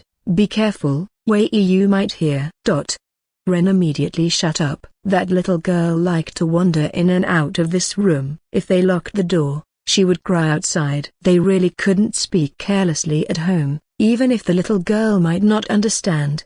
Seeing Ren stopped talking, Jada breathed a sigh of relief. She tried to calm herself down, but the images Ren had mentioned seemed to pop up in her mind involuntarily. However, her tension soon dissipated because the scene in the comic shifted to the male perspective. The male protagonist named Taki seemed to be experiencing the same thing as Misuha, not even remembering his own gender or name. This scene made Jada discard her initial guess about amnesia. A new theory formed in her mind, but she wasn't sure, so she continued reading. The comic panels alternated between the male and female protagonists. Could it really be? The boy named Taki flipped through the diary on his phone. I dreamt about that boy. The girl named Misuha looked at her diary in surprise. We switched bodies. Both exclaimed simultaneously. Body swap? Seeing this, Jada's previous guess was confirmed, and her eyes lit up. Mind-blowing. In today's world of comics, although there are genres like time travel and rebirth, they usually involve traveling to a different world. A comic about a body swap between a boy and a girl in the same world was unprecedented. At this moment, she was eager to see what would happen next, so she couldn't wait to read the next page. What would happen to these two? Will they meet offline? What did the earlier "don't you remember me" mean? What was the significance of the comet that appeared on both the cover and the panels? Her mind was full of these questions, but now it's over. Jada was stunned. How could the chapter end just at this point? She felt like grabbing Ren by the collar to ask him what happens next, or maybe even locking him up in a dark room until he finished drawing. She was completely immersed in the story of Your Name. How about it? Is it good? At this moment, Ren noticed Jada had turned to the last page and couldn't help but ask. Although it should have been in a questioning tone, Ren spoke with certainty. He was confident in his work, knowing that the plot had proven successful in a previous life and that the drawing quality, with the system's assistance, was top-notch. If it didn't succeed, he joked that he'd stream himself hitting an electric fan every day. Hearing Ren's question, Jada finally came back to her senses. A masterpiece. Jada didn't hesitate to give this praise to Ren's Your Name. Ren's drawing skills were exceptional. He brought characters and clothing to life vividly, and the pacing of the plot was excellent, pushing the reader to keep turning the pages from the very start. The paneling was also done perfectly. If Jada didn't know the person in front of her better, she might have thought Ren was already a famous manga artist. However, she took a deep breath and said, "But you should still think it over. If you place it with my comic company, due to its smaller scale, the sales volumes won't be as high as with the big five. Even though I'm Yu's mum, I have no personal ties with you, so you don't have to place your manga with my company just for my sake." It was a painful thing for her to say, but she needed to be clear she didn't want to take advantage of Ren. "I've thought it over. It's for you." Ren waved his hand dismissively, then looked intently at Jada and said seriously, "You've worked hard taking care of Yu these past few years." Hearing Ren's words, Jada pursed her lips, her ears slowly turning red as her eyes darted away. "Then, I'll give you the best conditions I can offer." Unfortunately, it was nighttime, and the dim light didn't allow Ren to see the blush on her ears. Chapter 15. Picking up Yuki. "Hey, the school bus broke down today. How are you guys getting home?" At that moment, Yuki was chatting with her little friends when a little girl with twin ponytails and glasses asked. "Of course, I'm walking home myself," a little boy proudly declared, puffing out his chest. "I've walked home alone before." For children of their age, being able to walk home alone was quite an accomplishment. Whenever someone brought up this topic, this boy couldn't wait to show off his bravery in front of his friends. Sure enough, some little girls and boys widened their eyes at him, looking at the boy as if he were a hero. This only made the boy prouder. A little girl in a pink dress noticed the boy's proud demeanor and couldn't help but pout. Her eyes gleamed as she thought of something. She tried to lower her voice to create a spooky atmosphere and whispered to her friends, "Have you heard? There's been a weird person hanging around our school gate recently." "Eh? What weird person?" Children are naturally curious, and the girl's dramatic tone immediately piqued their interest. It's an adult who specifically targets kids walking to and from school. My dad told me about it. I'm telling you, this person is really scary. They like to delete our game accounts. They also like to steal our toys and snacks. And the worst part is, after doing all that, they like to eat children in a broken bar. The girl went on to embellish the story with all the frightening details she knew. With each detail, the faces of the surrounding children grew more fearful. In short, it's too scary, the little girl said with a shudder, patting her chest. So definitely don't go alone. Right, right. So scary. Upon hearing this, everyone nodded in agreement. Even the boy who initially boasted about going home alone hesitated and then went to find his teacher. He had told his dad not to pick him up earlier, but now he definitely needed his dad to come. His rank in the game King of Glory had just reached the Starlight tier. Meanwhile, Yuki breathed a sigh of relief. Fortunately, her dad was coming to pick her up from school today, so she didn't have to worry about the so-called weird person. And so, as the school bell rang and the teachers stood at the gate to prevent any mishaps, little Yuki and her friends said goodbye and waited at the school entrance with their backpacks. Ren looked at the road ahead blocked with traffic and sighed lightly. Indeed, the school gate was always crowded at dismissal time. He had arrived 15 minutes early and still got stuck. After finding a parking spot, Ren got out of the car and started walking toward the school, humming a song as he walked. Life had been very comfortable lately. Living off his wife Jada, who had even set up a room for him at home with top-of-the-line gaming equipment, was indeed comfortable. He no longer had to endure exhausting daily meetings and criticisms from his boss as before. Now, life was just perfect.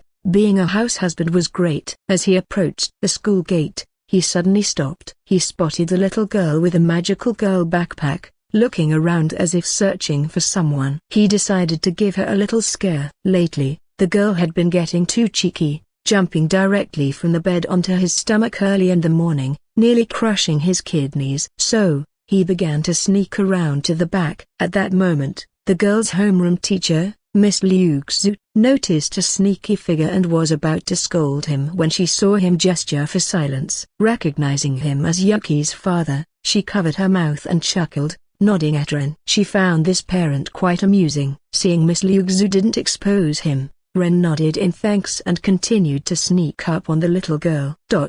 Why hasn't Daddy come yet? Yuki watched anxiously as the parents of her friends picked them up one by one. She even wondered if her dad had run away from home again, if he didn't want Wei Yu anymore. Bad Daddy. He still hasn't come. Determined, the little girl decided that if her dad didn't draw her several Pikachu poses tonight, she would never talk to him again. But then, she shook her head, counted on her fingers, and muttered, ignoring him forever is too cruel. Daddy would be too sad. So, just one day. Yes, I won't talk to Daddy for one day. Nodding satisfactorily at her own decision, she felt that ignoring her dad was the biggest punishment. However, just then, a figure suddenly appeared behind her and scooped her up from behind, lifting her into the air. The sensation of being lifted scared her, and she immediately thought of the weird person her kindergarten friend had mentioned. Was it the weird person who had caught her? The little girl closed her eyes and flailed her limbs wildly. Wei Yu doesn't taste good. Don't steal Wei Yu's snacks. Daddy,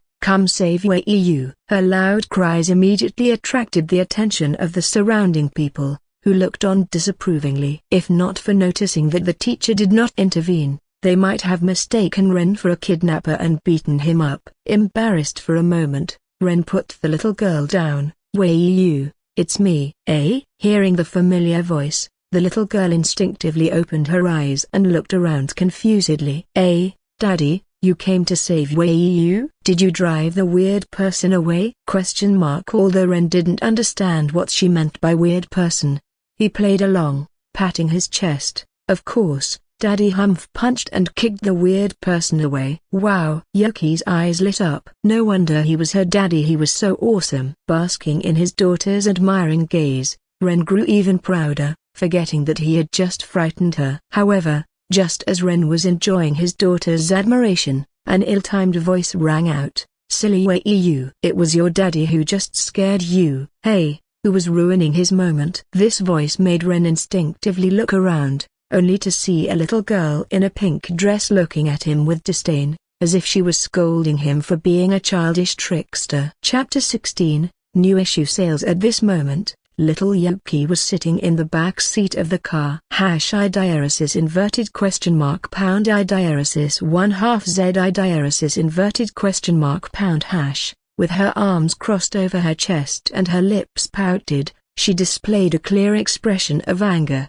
She thought her daddy was too mean. He scared her, and not only did he scare her, he lied to her after scaring her. And the worst part was that he wasn't even trying to comfort her now. What kind of daddy was he? Yuki was very angry, and the consequences were serious. She puffed up and declared, "Daddy, you're going to lose your precious baby if you keep this up." Through the rearview mirror, Ren saw Yuki's puffed-up angry face and immediately knew what she was thinking. Sighing to himself, she was still thinking about how he had scared her at the school gate. "I already said sorry, didn't I?" "Who knew you were so timid, Wei Yu?" Ren said. Children are quite prideful, and upon hearing her daddy call her timid, Yuki got upset in an instant. She smacked the back seat unhappily and said, "Daddy's a big meanie." "Wei Yu is not timid at all." "What?"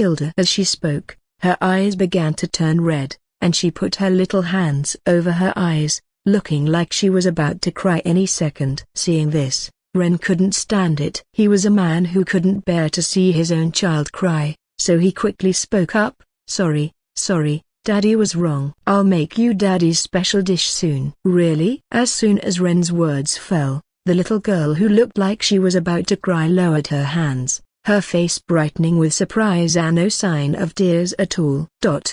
Ren was baffled by the little girl's antics. Was this child already using her feminine wiles? But since he had already promised, he couldn't go back on his word, so he nodded helplessly and said, "Really, Daddy wouldn't lie to you."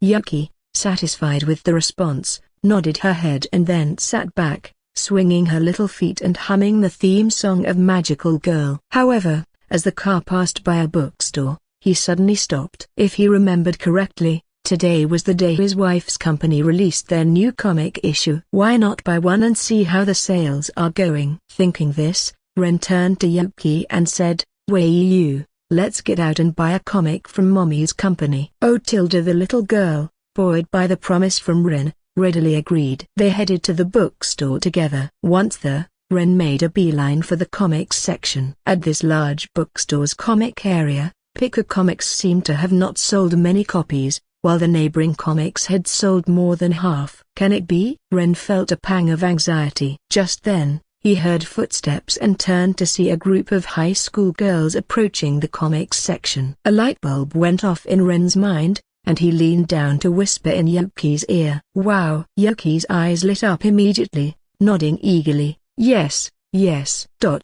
The Book Mountain Roaming Bookstore was the largest bookstore in Poetry City. This store sold comics, books, and magazines from all over the country, and even the most niche books could be ordered here, making it a favorite spot for many book lovers. At this moment, Claire and her friends had come to the bookstore because today was the release day for the new issue of their favorite manga magazine. Speaking of which, Claire, what magazine are you buying today? You're not still buying Picker Comics, are you? A short-haired girl asked. Picker Comics has been bad lately. Several issues in a row haven't had good comics. You're just wasting money buying them. The short-haired girl knew her friend liked Picker Comics. She used to borrow them often, but with recent turbulence in the comic industry and Picker losing many of its artists, there weren't many good artists left. She didn't want her friend wasting money on those comics anymore. Why not buy a magazine from one of the top 5 publishers and swap reads?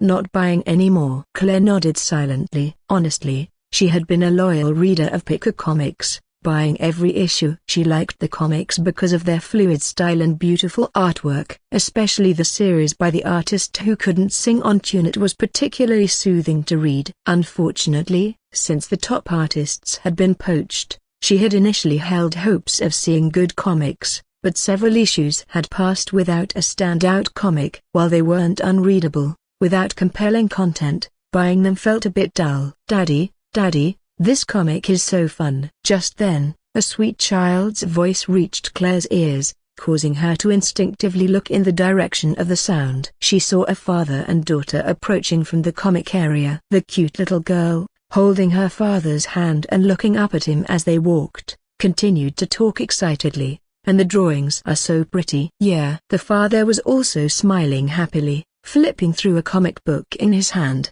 I thought it would be the last time buying Picker Comics, but it turns out Picker Comics has made a comeback with this issue. I think it could outshine the other comics this period, and the poster alone made it worth the buy. Picker Comics. Hearing the father's words, Claire's body paused slightly as she walked. Curiosity arose in her heart, and she quickly headed to the comic section with her friend, directly to where Picker Comics were located. Hey, Claire, are you still buying?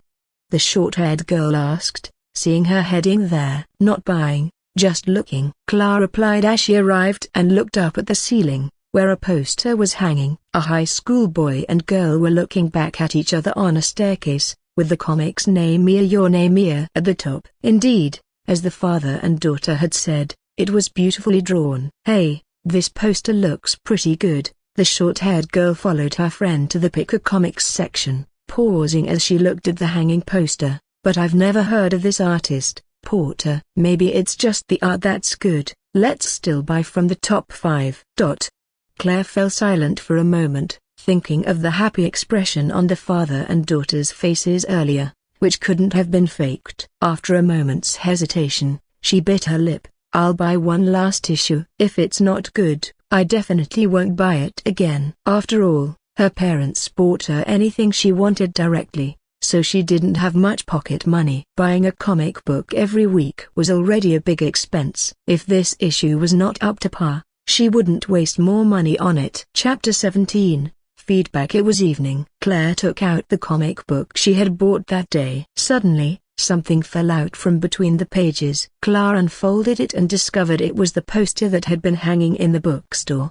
Besides that poster, there was another one with a comet streaking across the sky and a boy and a girl turned away from her. It's so beautiful. Even though she had seen the poster in the bookstore, Claire couldn't help but marvel again. Just for such a beautiful poster, Claire felt she had gotten her money's worth. However, the poster wasn't the key. The content was what mattered most. Just having beautiful artwork wasn't enough if the content was lacking. After all, some of the great artists on the internet also had very appealing art styles. She looked down at the comic. The cover was also that of the characters from Your Name. This made her reflect on how much Picker Comics must value this particular issue of Your Name. Could it be some famous artist using an alias? Claire muttered to herself and began to read. Of course, she had a habit of saving the best for last, just like she liked to save the strawberries for last when eating a strawberry cake. First, she checked out the other comics in the magazine. The quality was the same as before, readable,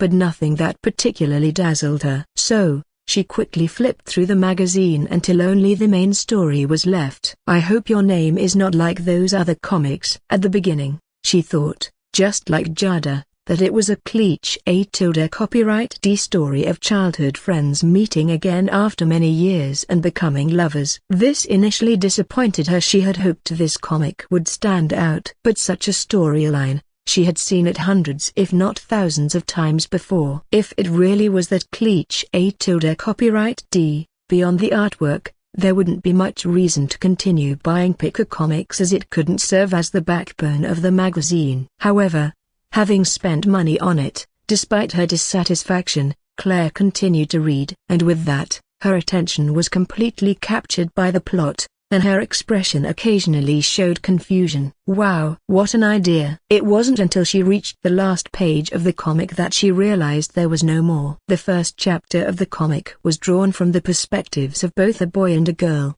and you needed to read to the end to understand the whole story. The first chapter introduced a girl named Misuha who dreams she has turned into a boy. In the dream, she encounters unfamiliar rooms and friends, and the streets of Tokyo. Though Misuha is puzzled, being able to experience the urban life she has longed for exhilarates her. Meanwhile, A high school boy named Taki in Tokyo has a strange dream where he finds himself in an unknown rural village as a high school girl. What happens next? What kind of story will unfold between these two who have swapped bodies? What does the initial mention of forgetting signify? Why does the comic end abruptly here? No way. I need to read it again, Claire muttered to herself in her room, increasingly curious about what happens next. While inwardly cursing the author, she picked up her phone and posted a message in a comic enthusiast group. Little Fairy watching comics. Speaking of which, has anyone read Picker Comics? There's a masterpiece in it. Anna Ninja Alicia, Picker Comics. That magazine's a lost cause. Everything they've put out recently has been trash. Didn't buy it. Night Duty Teacher, I haven't read it either. Speaking of which, the newly appeared Jiren comics have quite a few good ones. Ghost Dad Mistress, that's for sure. Even some of the veterans from the Big Five have been pulled over by Jiren. Not many people in the group knew much about Picker Comics. No wonder, the content in recent times really hadn't been engaging enough to hold interest. Even those who initially supported it had become disheartened after a few issues. But just as Claire was feeling a bit down, suddenly a message popped up. Wanderer, are you talking about your name? I've read it, and it's really good. The art and paneling are excellent. I suspect it's some big shot's alias. Seeing this name surprised Claire. Wanderer was a big name in the group, not a comic artist but a well-known illustrator. She quickly responded, yes, that's the one I'm talking about. Your name. Great concept and beautiful art. This piqued the interest of the others in the group. Your name? I'll remember that. If a big shot says it's good, it must be okay, right? Anyone has it? Lend it to me. I just bought it, but haven't read it yet. I'll have to check it out. The group suddenly became lively. Watching the conversation unfold, Claire nodded in satisfaction and put away the comic, concealing her achievements. After cleaning her hair in the bathroom, she prepared to go to sleep. However, dressed in her little panda pajamas, she couldn't fall asleep for a while as her mind kept replaying the comic, finding it more and more intriguing. For the first time, she was eager to discuss the plot with her school friends the next day. Wouldn't it be great if this comic was made into an anime? Suddenly, the idea popped into her head. In an apartment in Poetry City. It's a male and female body swap. Very creative. Xena's voice could be heard in the room. In her hands was a Picker comic. Passing by a bookstore on her way home from work, she remembered today was the day the man she met recently, Rin, was releasing his comic. Although it was just a brief encounter and they hadn't contacted each other after exchanging numbers, she remembered this comic because she had also contributed to it. She had bought a copy on a whim. It had to be said, while the other comics were pretty average, the section by Rin, both in terms of art style and content quality, stood out significantly from the rest in the magazine. Even someone her age was captivated by the comic. Wait, why am I critiquing my own age? But quickly, Xena paused. She seemed to have inadvertently insulted herself. What did she mean her age? She was only in her 20s, the prime of her life. But quickly she remembered what she had seen in the bookstore today. Regarding Picker Comics, she was aware that due to poaching of their talent, there had been a series of negative reactions, causing a significant drop in sales, and for several issues, this trend had continued, causing a severe loss of original readers. Today at the bookstore, she noticed that there were significantly fewer people buying it compared to other comics. Should I help you out? Remembering the handsome man, Xena murmured and then picked up her phone to make a call. If she remembered correctly, she knew someone who was highly skilled in this area. If he could promote it, maybe it could boost sales. Chapter 18, Preparing for Release. Nighttime. Okay, I understand. I'll try my best. Daniel, holding a cup of espresso, sat at his desk. He pulled out a magazine from a pile of books and, with a bit of frustration, scratched his head after finding the entry for your name in the table of contents. In this era of the flourishing comic industry, besides film critics and food critics, there are also comic critics. Comic critics are those who review comics in the media, rating them and providing in-depth interpretations to help readers decide whether to follow a comic series. Daniel is a well-known comic critic. His main job involves revolving around comics, giving brief plot introductions and more professional reviews on platforms like Weibo and official accounts, helping readers decide whether to follow a comic series. He had just received a call from a college friend, asking him to give a favorable review of a comic. But looking at this magazine, Daniel felt a bit troubled. Picker Comics. He was familiar with it, and he had even given some of its recent issues specific reviews. Of course, they were not positive reviews. In his view, this comic magazine had gone downhill after losing several of its artists, and now he was supposed to review a comic from it. It felt like just making money off subpar content. And the worst part, he hadn't even been paid yet. All right, I'll just find a couple of points and squeeze a sentence or two into the reviews for this issue's works. That should be enough. He sat back, sipped his coffee, and flipped through the comic. The beginning seems quite typical, probably a plot about childhood friends who meet but don't recognize each other. From this, you can tell how cliche copyright the storyline is. However, the art style and paneling are top-notch. So, he quickly started typing on the keyboard a beautiful art style. Each panel could be a wallpaper. But as he read on, the plot gradually unfolded and quickly captured Daniel's interest. He involuntarily got caught up in the rhythm and followed the storyline. Huh? What's this? A breast rub? That's a bit risque copyright. Why has it switched to the male protagonist now? Did the monkey steal his own peach? Interesting. Oh, a male and female soul swap? Quite innovative. I haven't seen this before. This author is somewhat intriguing. Your name ended as soon as the male and female protagonists realized something was amiss, with the scene freezing on both of them simultaneously saying, "We've switched." By the end, Daniel had snapped out of his immersion, then looked at the author's name on this work, Porter. An unfamiliar comic artist. But this definitely isn't the work of a novice. Tight pacing, innovative twists, exquisite art, beautiful paneling. This piece could even stand against the giants in the top 5 if it were sent there. Why stay with Picker Comics, a nearly defunct company? Could it be that this Porter has some unspeakable reasons for choosing Picker? Is there any insider story to dig into? And he definitely knows my classmate, right? Should I take this opportunity to ask for contact details? He pondered this for a long time before finally looking down at the computer screen, realizing that the brief review he had planned to write definitely needed a rewrite.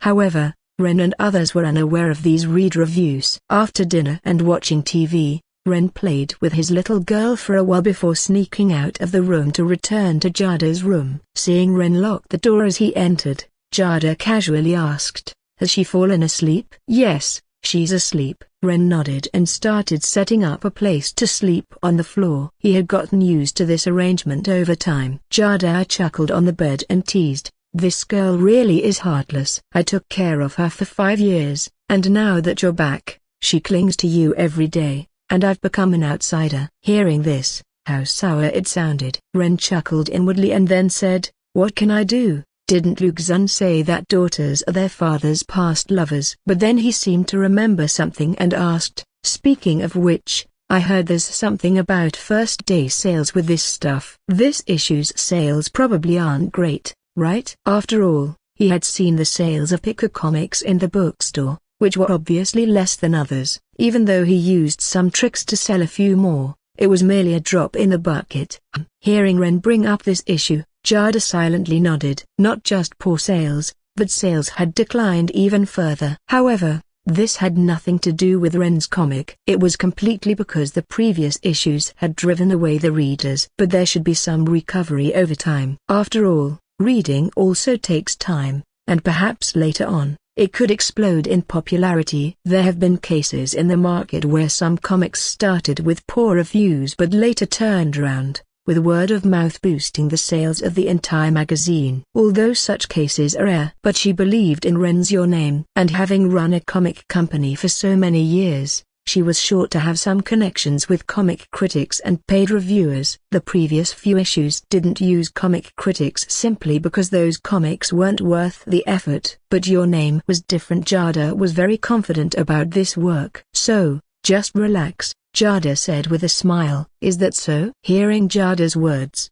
Ren nodded. That's good. Since his partner had this confidence, he could rest easy too. Just then, his phone vibrated with a message. It was from Xena, whom he had met earlier. Ren was puzzled. Why would she message at this time? Could it be she's craving his body? Upon checking, it turned out to be a congratulatory message from Xena, praising the launch of his comic and mentioning how good his artwork was. Seeing the message, Ren smiled and replied with a thank you. Should I turn off the light? Ren looked toward Jada on the bed, his hand on the lamp switch. Yes. Jada nodded, then hesitated before asking, do you want to sleep on the bed? I can sleep on the floor. No need. Ren waved his hand. How can I let a woman sleep on the floor while I comfortably sleep on the bed? If they were to sleep, they should sleep together. Of course, Ren only said this in his mind and didn't vocalize it.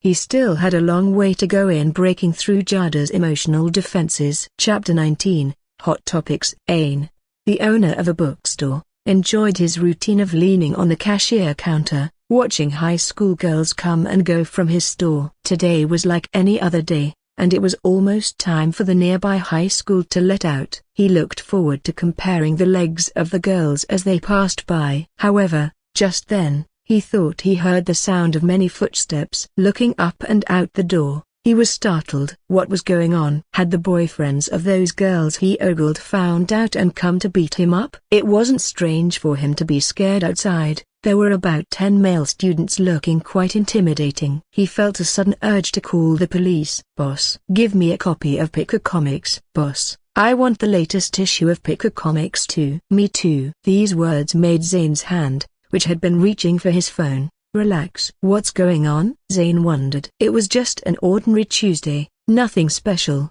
These students were here to buy Picker Comics. He knew about Picker Comics, which hadn't been selling well recently. He hadn't sold many copies yesterday, so why were so many students suddenly showing up today? Thinking back, there had been a few customers in the morning looking for this comic too. Are all of you here for Picker Comics? Zane asked again to make sure. Of course. Hurry up, boss. If the teacher finds us, it'll be bad, one of the students said, a sentiment that resonated with the crowd. Yeah, boss. I can't wait to see what your name is all about. My name? Zane was momentarily puzzled, wondering why these students were interested in his name, but he didn't ask. Following the principle that the customer is always right, he said, my surname is Zoot, called Zoot. Who wants to know your name? One of the students impatiently waved his hand. I'm talking about the name of the comic, your name. Stop wasting time and get the Picker Comics. With a confused air,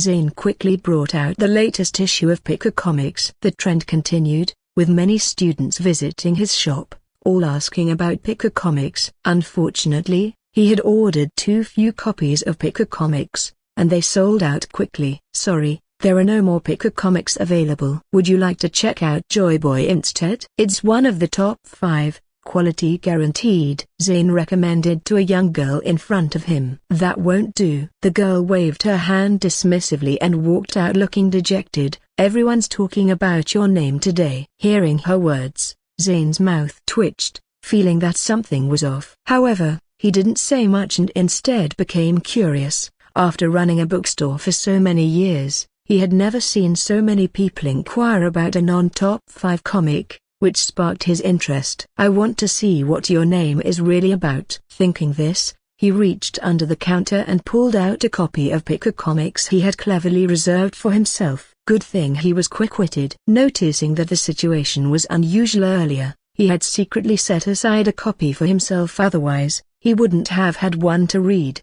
From the next day on, various websites and social media platforms started buzzing about your name. Some of the promotions were spontaneous endorsements from readers like Claire, while others were from influencers hired by Jada. The editorial office of Picker Comics was filled with joy from the second day after the magazine's release. Feedback from major bookstores indicated that their sales had significantly rebounded compared to the first day. This gave everyone at the editorial office hope that Picker Comics might be recovering from several periods of decline. Indeed, that was the case. By the fourth day, numerous bookstores were calling to place pre-orders, prompting Picker Comics to print an additional 70,000 copies. On the 5th day, under pressure from bookstores, another 40,000 copies were printed to barely meet the demand. Many former readers were returning, although it was still far from its peak. Everyone in the editorial office was content. Getting the magazine back to its peak sales wasn't going to happen overnight. It was only the first issue. As more issues were distributed,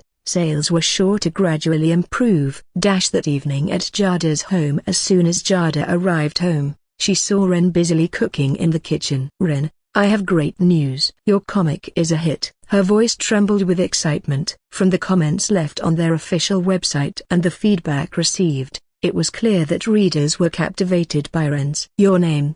"Really? That's great," Ren responded nonchalantly from the kitchen.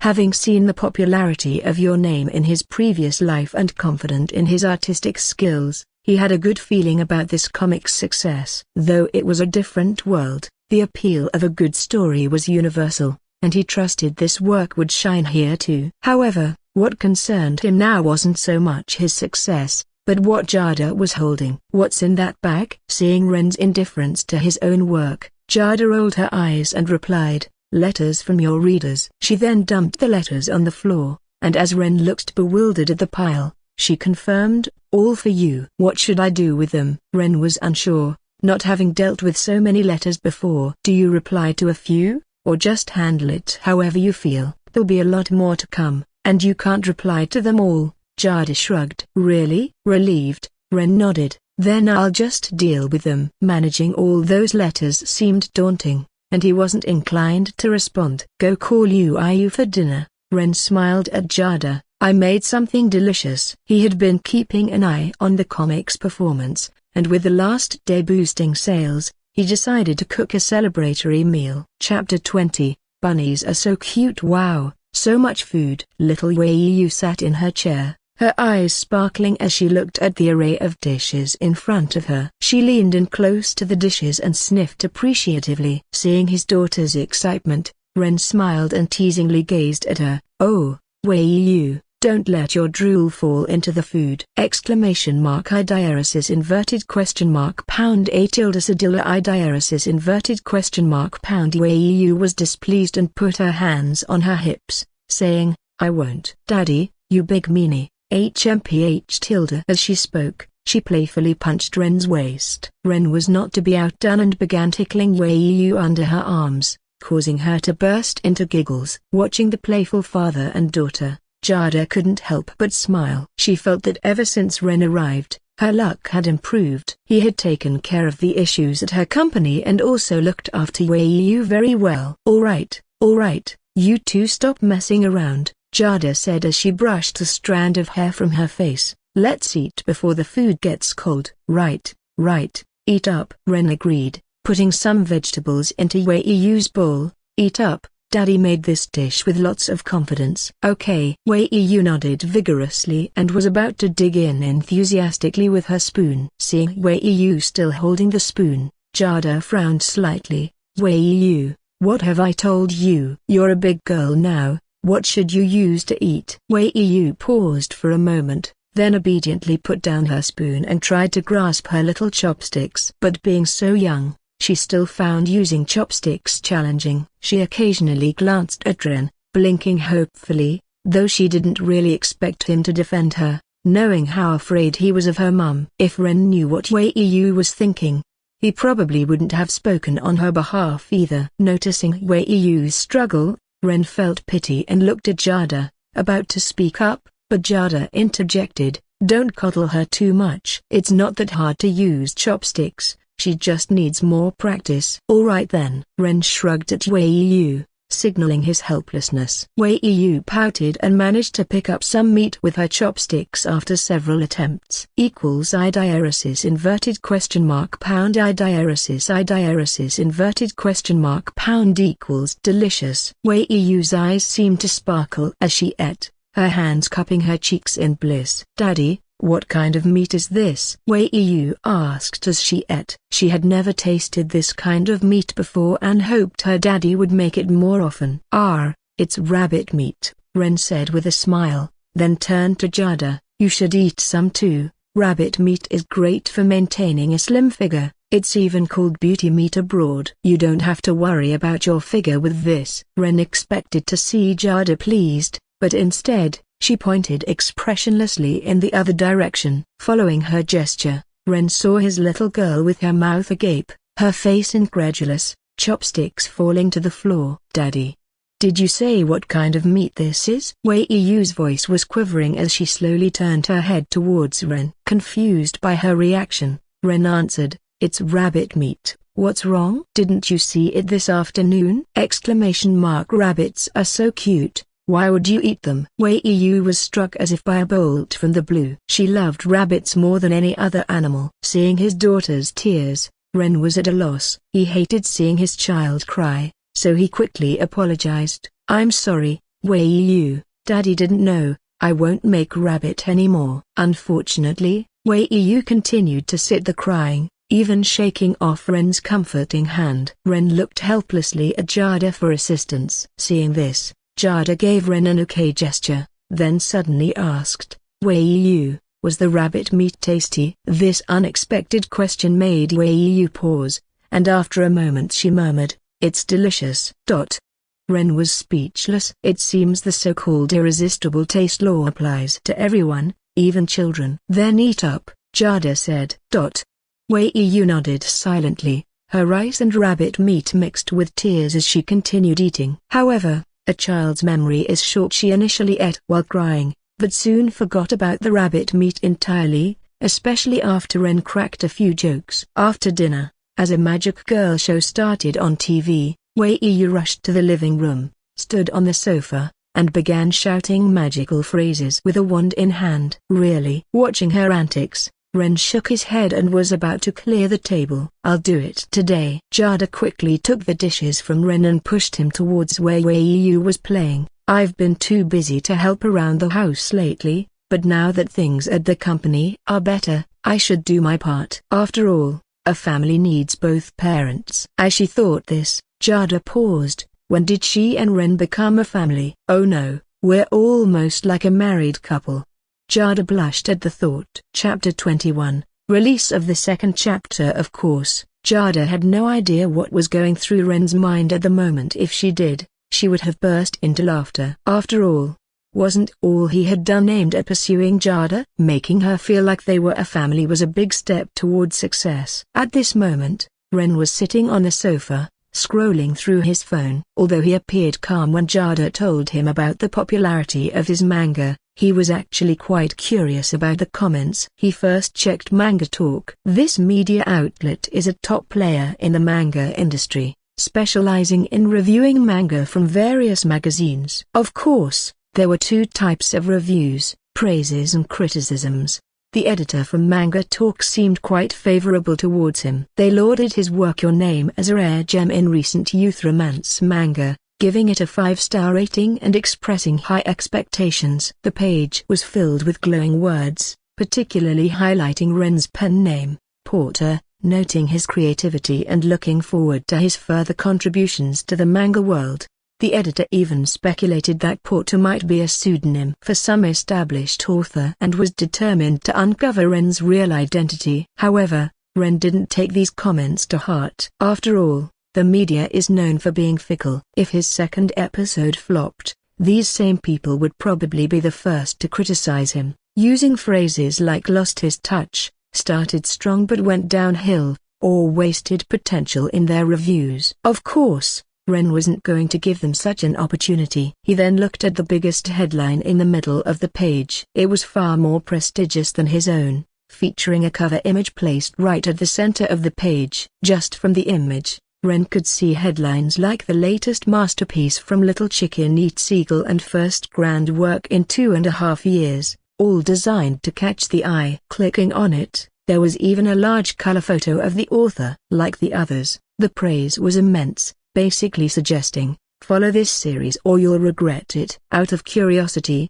Ren searched for the new work by Little Chicken Eats Eagle, and everywhere he looked, there was promotional content about this creator. Envy can make people ugly. It was hard not to feel envious, thinking that if he had that kind of promotional backing, he wouldn't have suffered such poor sales on the first day. His manga might have exploded in sales from day one. After a brief glance, Ren lost interest. His own page just had a title without even a picture, while others received massive promotional efforts for any new release. Of course, he was just momentarily jealous. He continued browsing other media outlets, and most of what he could find was praise for his work. This reassured Ren. At least for now, the local adaptation of Your Name seemed to be well received. Most mainstream media approved of it. Ren had been a bit worried about whether his adaptation from the Japanese version would be well received. Still pretending you don't care. While Ren was reading positive comments about himself,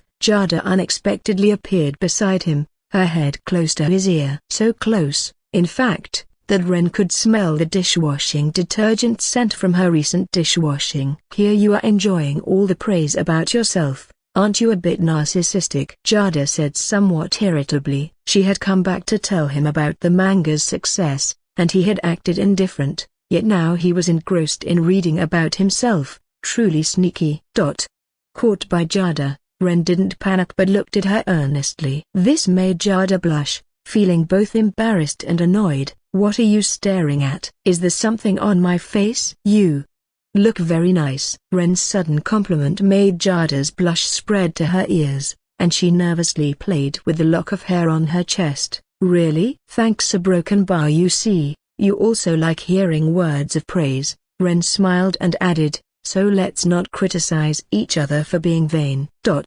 Idiaresis inverted question mark pound idiaresis sedilla inverted question mark idiaresis inverted question mark pound. Hearing Ren's retort, even Jada was momentarily stunned. This guy had complimented her just to counter her earlier accusation of his narcissism. Then, impulsively, Jada clenched her fists, grabbed a cushion from the sofa, and threw it at Ren's face, then stormed off back to her room in a huff. Fuming? Ren was left bewildered. Why had the conversation that was going so well suddenly led to violence? After some thought, Ren froze. Had he missed an opportunity to further endear himself to her by getting caught up in argumentation? When had he started acting like a typical clueless man? He knew well that arguing with a woman about right and wrong during a relationship could spell doom. Winning might mean winning the argument, but losing the love. Losing meant being blamed either way. Love required sweet nothings, not logical debates.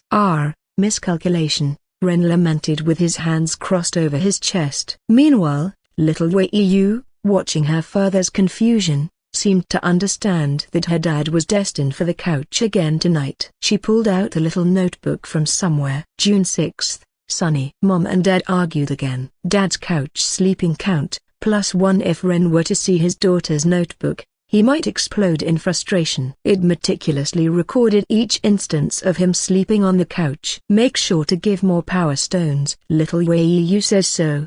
Section A inverted question mark A broken bar Aoyo. Chapter 22, Claire at high school. The class in session was the Chinese language, and Claire was lying on her desk, fiddling with her water pen. Underneath the pen was a drawing. If anyone saw the drawing, they would recognize it instantly. It was a sketch of Your Name, obviously done by Claire with her water pen. Isn't class over yet? Claire's legs shook with impatience. Today was the release day of the new issue of Pika Comics. She was eager to see what sparks would fly between the two characters who had switched bodies. Just then, the bell signaling the end of the class rang. The Chinese teacher assigned homework and then left the classroom. Meanwhile, Claire's deskmate, a girl with short hair, leaned over and looked at Claire with a speechless expression. Claire, you have to take responsibility for me. What do you mean? Claire, who was jotting down the homework, looked up in confusion. What responsibility? You've been shaking the whole time.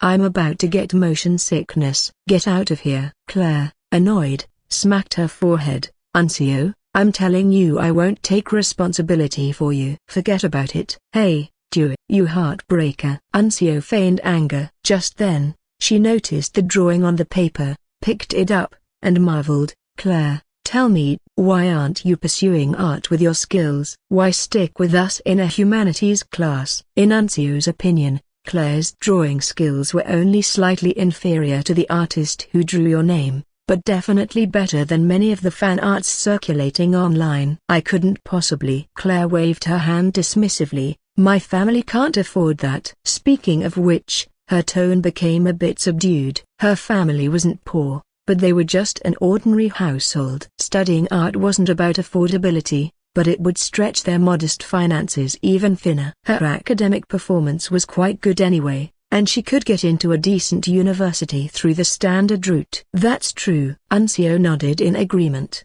though she still felt it was a shame. It's a waste, really. You could be an assistant to that porter with your skills. Being an assistant. Claire looked thoughtful. Unfortunately, that comic artist wasn't hiring assistants, and honestly, being a comic artist or assistant wasn't just about drawing skills but also involved layout and other technical skills, which she wasn't very familiar with. Let's go. Without dwelling on it any further, Claire grabbed her backpack and rushed out with her friend. When they reached the bookstore, Claire noticed that Picker Comics had sold quite a few copies, clearly more popular than the last time she visited. Her friend also noticed this and was quite amazed. Wow, this porter really knows how to drive sales. He must be some big name's alter ego, right? Before, these comics would just pile up unsold, but now they were flying off the shelves in just a few days. It's the impact of having a pillar for the magazine. Why hadn't Picker Comics been selling before? They lacked a pillar. The other comics were mediocre and didn't compel people to follow them. Quality comics are available in any magazine, and those magazines also contain high-quality works, so why would anyone buy a magazine with only mediocre works? I'll head off first. After buying the comic, Claire couldn't wait to part ways with her friend, leaving Ancio alone to mutter under the cold wind. Irritated, BFFT, heartbreaker, just yesterday you said we'd go home together, and now that you've got a new love, you've forgotten your old one. Back home, Claire changed into her pajamas and rushed to her room with the comic, inhaling deeply. She was a bit anxious, afraid that the comic would start off spectacularly only to turn into a typical romance story later on. This wasn't impossible. Many comics and novels started strong but faltered later. Some authors just run out of steam after a few chapters and spend half an hour just to come up with a title. She was very fond of Your Name, so she hoped it wouldn't end up like that. She flipped directly to the section where Your Name was featured. Relieved,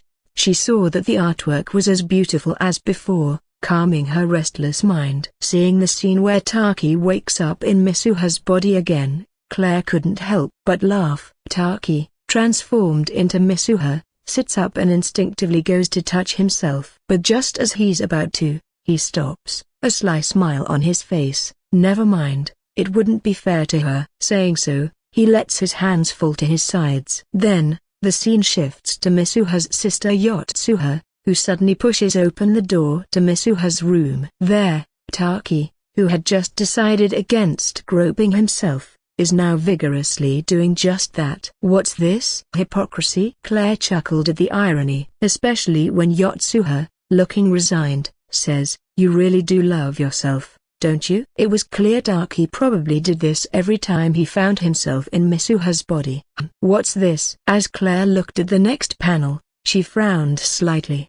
The news on TV was reporting a comet soon to pass over Misuha's village, something she remembered being highlighted in the first episode. Claire quickly fetched the previous issue of Picker Comics to confirm, and sure enough, there was that scene. Moreover, it was even featured on the cover. This must be important, she guessed silently. Time ticked by, and each new frame left Claire in awe. The artwork was stunning. If such beautiful scenes existed in real life, she felt she'd definitely want to see them. Engrossed, she read on until the end of the episode. Taki, after making a date with a colleague named Ami, sees a memo Misuha left on his phone. When the date ends, you'll be able to see the comet in the sky. So, it's here? No other clues? Claire was puzzled, but as she continued, she noticed something odd. Taki seemed completely unaware of the memo and even called Misuha to ask about it. Chapter 23, Online hot discussion. The number you have dialed is not in service or has been turned off. Could something have happened again, like a car accident? Claire frowned as she read this part. Such scenarios made her feel like she was encountering a cliché copyright storyline. As she suspected, the two characters could no longer switch bodies after this. Calls couldn't get through, and even text messages couldn't be sent. Later, Taki, in an effort to find the location of Misuha's village, started to draw and examine maps to try to find the address of the village where Misuha lived. Hey, didn't they think to exchange contact information or make a courtesy call beforehand? Claire couldn't help but comment as she read. But she quickly realized something. It seemed that Misuha's place was very remote, and they even had to use a notebook to communicate with each other. Continuing to read, Taki and his friends searched all day without finding the village. Finally, while eating in a raiment shop, a staff member recognized the scenery Taki had drawn. It was itinerary. Just as Taki was overjoyed thinking he had found the place, he was told that the town had been destroyed 3 years ago by a comet strike. Not only that, the information Misuha originally left on his phone was also gone. She died 3 years ago? No way. Seeing this twist,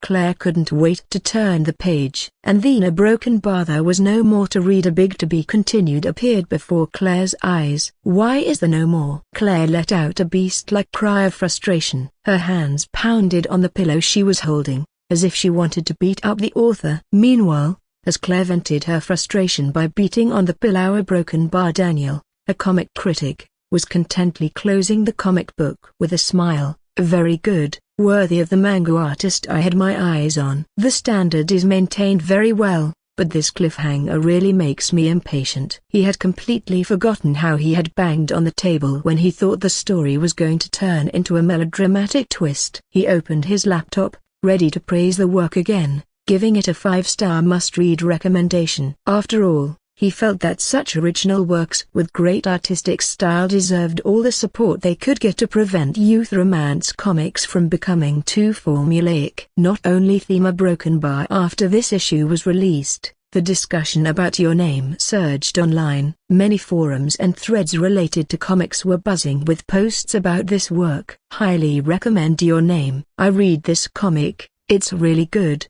and even has an endorsement from the bigwig Daniel Lee. My favorite genre is youth romance, and it's been years since a comic really caught my eye like this one. After the second episode, I thought it was going to fall back into the typical accident trope, but I didn't expect the female lead had already died. I'm now very curious about how the male lead is going to bring the female lead back to life. I'm thinking of sending razor blades to the porter. Of course, the discussions online weren't just about the plot. Many also discussed the artwork in the comic because it was simply too beautiful. Too bad there isn't such beautiful scenery in real life. Exactly. But it's because these beautiful things only appear in comics that I love reading them. However, just as people lamented the lack of such scenery in real life, a post suddenly appeared at the top of the Your Name forum. Your Name's comic background is actually here. Many people clicked in out of curiosity. Inside, they found photos comparing the comic's scenery with real-life images. They discovered that the comic's scenery and the photos were almost identical. The poster explained where these scenes were located. My hometown is the desolate city. After discovering this comic, what first seemed familiar was the dance that Misuha performs,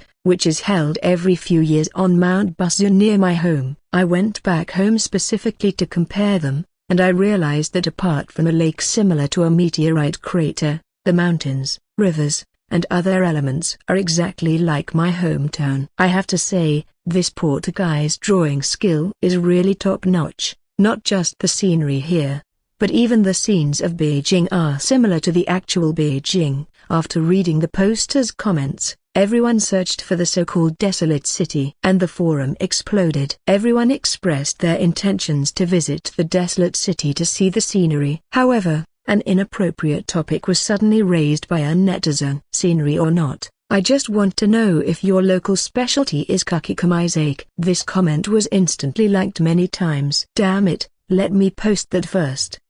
There's no perfect kakikomaizake, but But how about some foot-scratching boos from a burly man? I don't care about the boos, I mainly just want to drink a beauty's oral secretions. You guys are a bunch of perverts. Quickly, the entire thread went off topic. Some even shared pictures of homemade chewing wine they made. Meanwhile, at Picker Comics, everyone was gathered around a computer, all incredibly anxious because they were about to see the first day's sales figures for this issue. They had printed a lot of this issue to avoid running out of stock. So, I'm opening the webpage now, the editor-in-chief said, trembling as he moved the mouse, because all the bookstores were going to report their sales figures. The moment the webpage loaded, the entire office fell silent. No. No way. This is too. Those close by murmured. What happened? Tell us. Speak up. Those who couldn't see the screen pressed for details. By 5 p.m., this issue of Picker Comics sold a total of 95,400 copies. That means we succeeded. Our salaries are going up. A tumultuous clamor erupted in the hall, and people started shouting. The figures far exceeded their expectations. Though it was still a bit shy of their peak, it was only slightly, not vastly. From 8 a.m. to 5 p.m., Picker Comics had moved nearly 100,000 copies in just 9 hours. At this moment, Jada's secretary came out, clapped her hands to get everyone's attention, and announced, the boss said, everyone has worked hard these past few months, so this month's salaries will be doubled. Long live the boss. Chapter 24. Watching the stars on the second-floor terrace of Jada's villa. The Howe family of 3 was celebrating this issue's sales officially. Sizzle sizzle. The sound of meat grilling on the grill made everyone involuntarily swallow. The breeze carried the aroma of the meat. Daddy, is it ready yet? Is it ready yet? Little Wei wandered around Rin,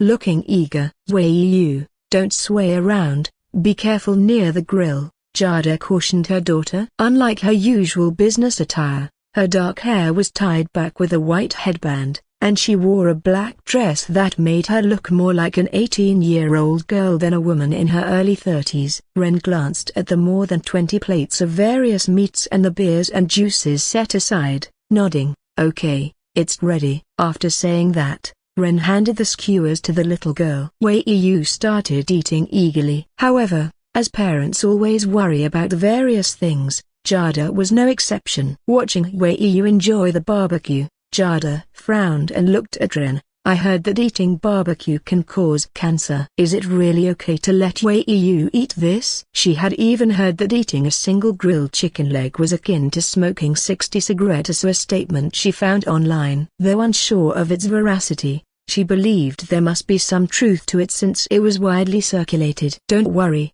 Ren waved his hand dismissively. It's not cooked with an open flame. I used an electric grill, so it won't be a problem. Ever since they had their daughter Wei, Ren had also researched a lot about how to take care of children, including their diet. He had learned that grilling with an open flame could be problematic due to uncontrollable temperatures, potentially forming carcinogens like benzopyrene and heterocyclic amines. Thus, Ren had switched to using an electric grill. Really? Reassured by Ren's explanation, Jada took a bite of the skewer and then took a sip of beer, pushing back a stray lock of hair. Thank you. For what? Ren was momentarily puzzled by her sudden gratitude. For the comic. If not for Ren's comic, her company's sales might have declined even further by now. The company was her parents' legacy, and she deeply cherished it, not wanting to see it fail. Oh, that. It's nothing. Ren shook his head, then looked at Wei, who was munching on corn like a little hamster. Noticing her parents looking at her,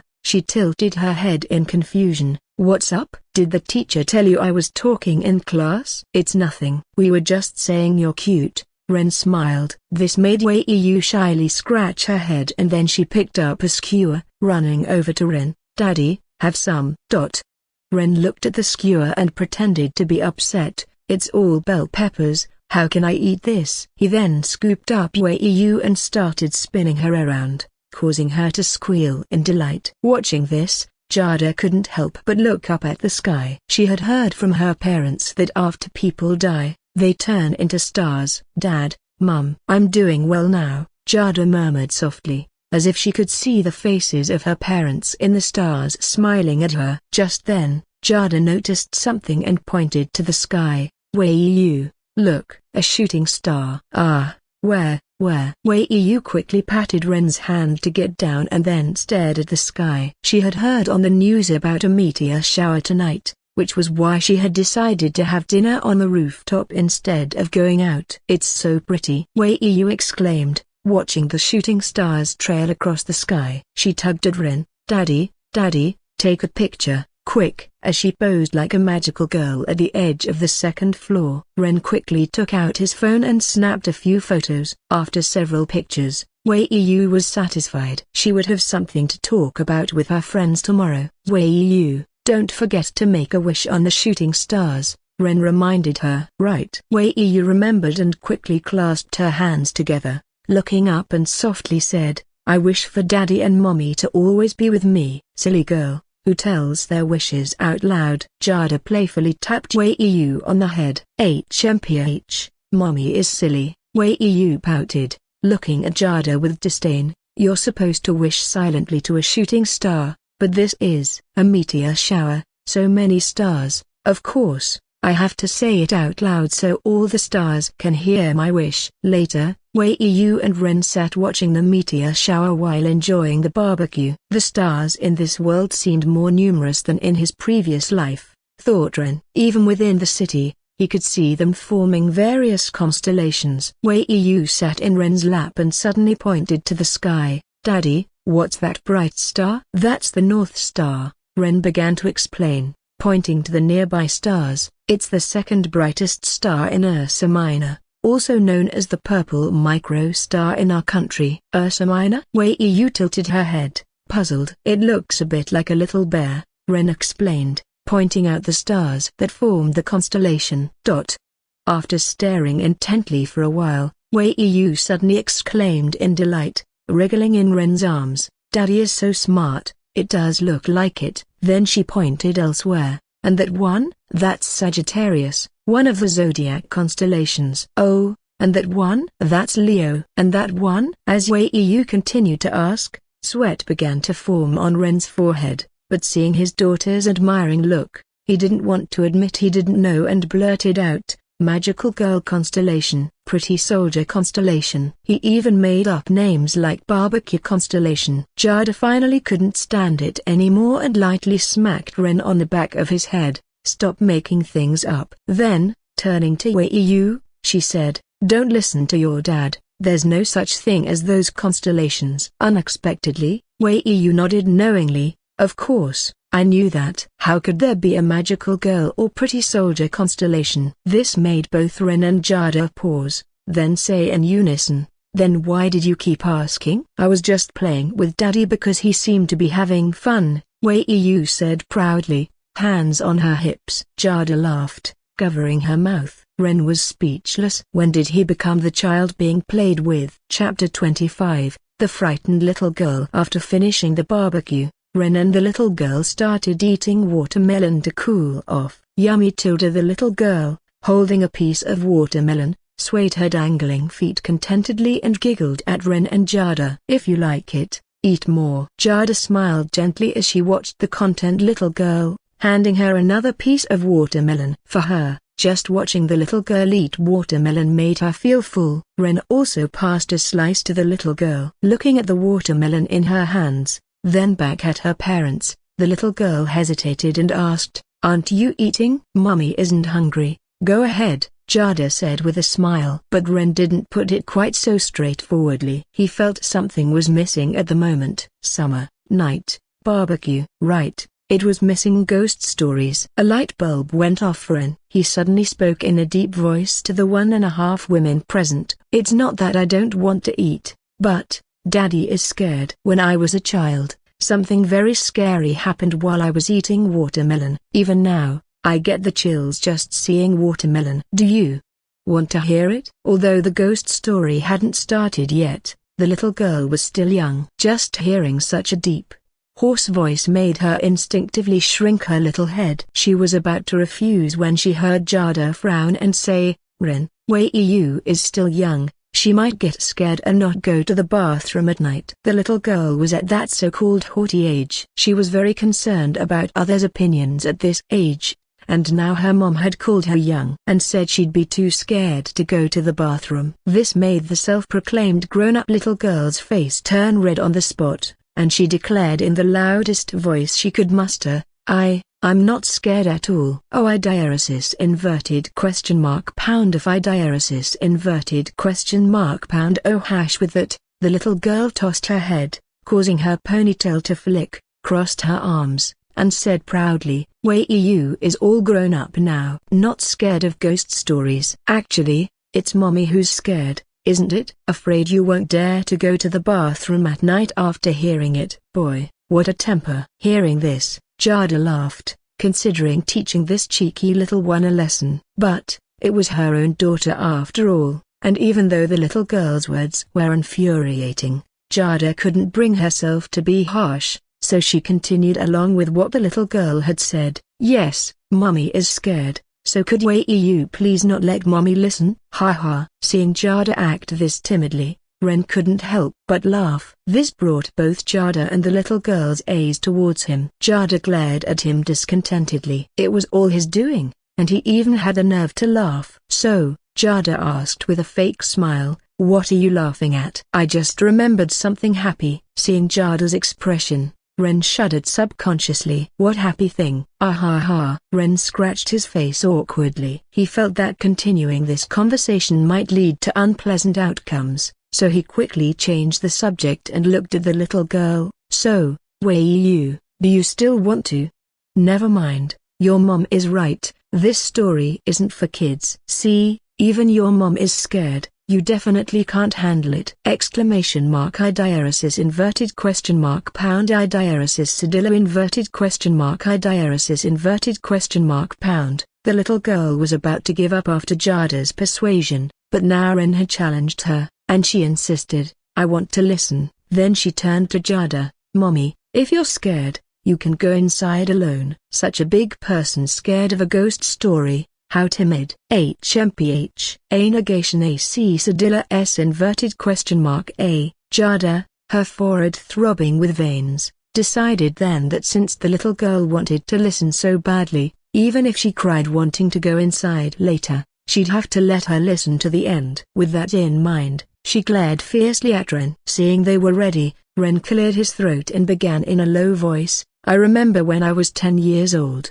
it was a very hot summer, especially inside the house, so I decided to go out under the shade to cool off. Just as I opened the door, I saw a big watermelon right there. But at the time, I didn't care whose it was, so I just took the watermelon and ran to the shade and started eating it. And even at this point, it wasn't yet the scary part of the story, so the little girl still had time to eat watermelon, spitting out the seeds as she ate. That's right, spitting out seeds. Just like you, Wei, Ren suddenly pointed out, raising his voice, which startled the little girl into dropping her watermelon. Then I felt a cold breeze blowing by my ear. As the story continued, tears filled the little girl's eyes, and she looked around fearfully. Seeing the little girl's frightened look, Jada couldn't hold back anymore and quickly picked her up. No, Wei, Mommy is scared, let's go back quickly.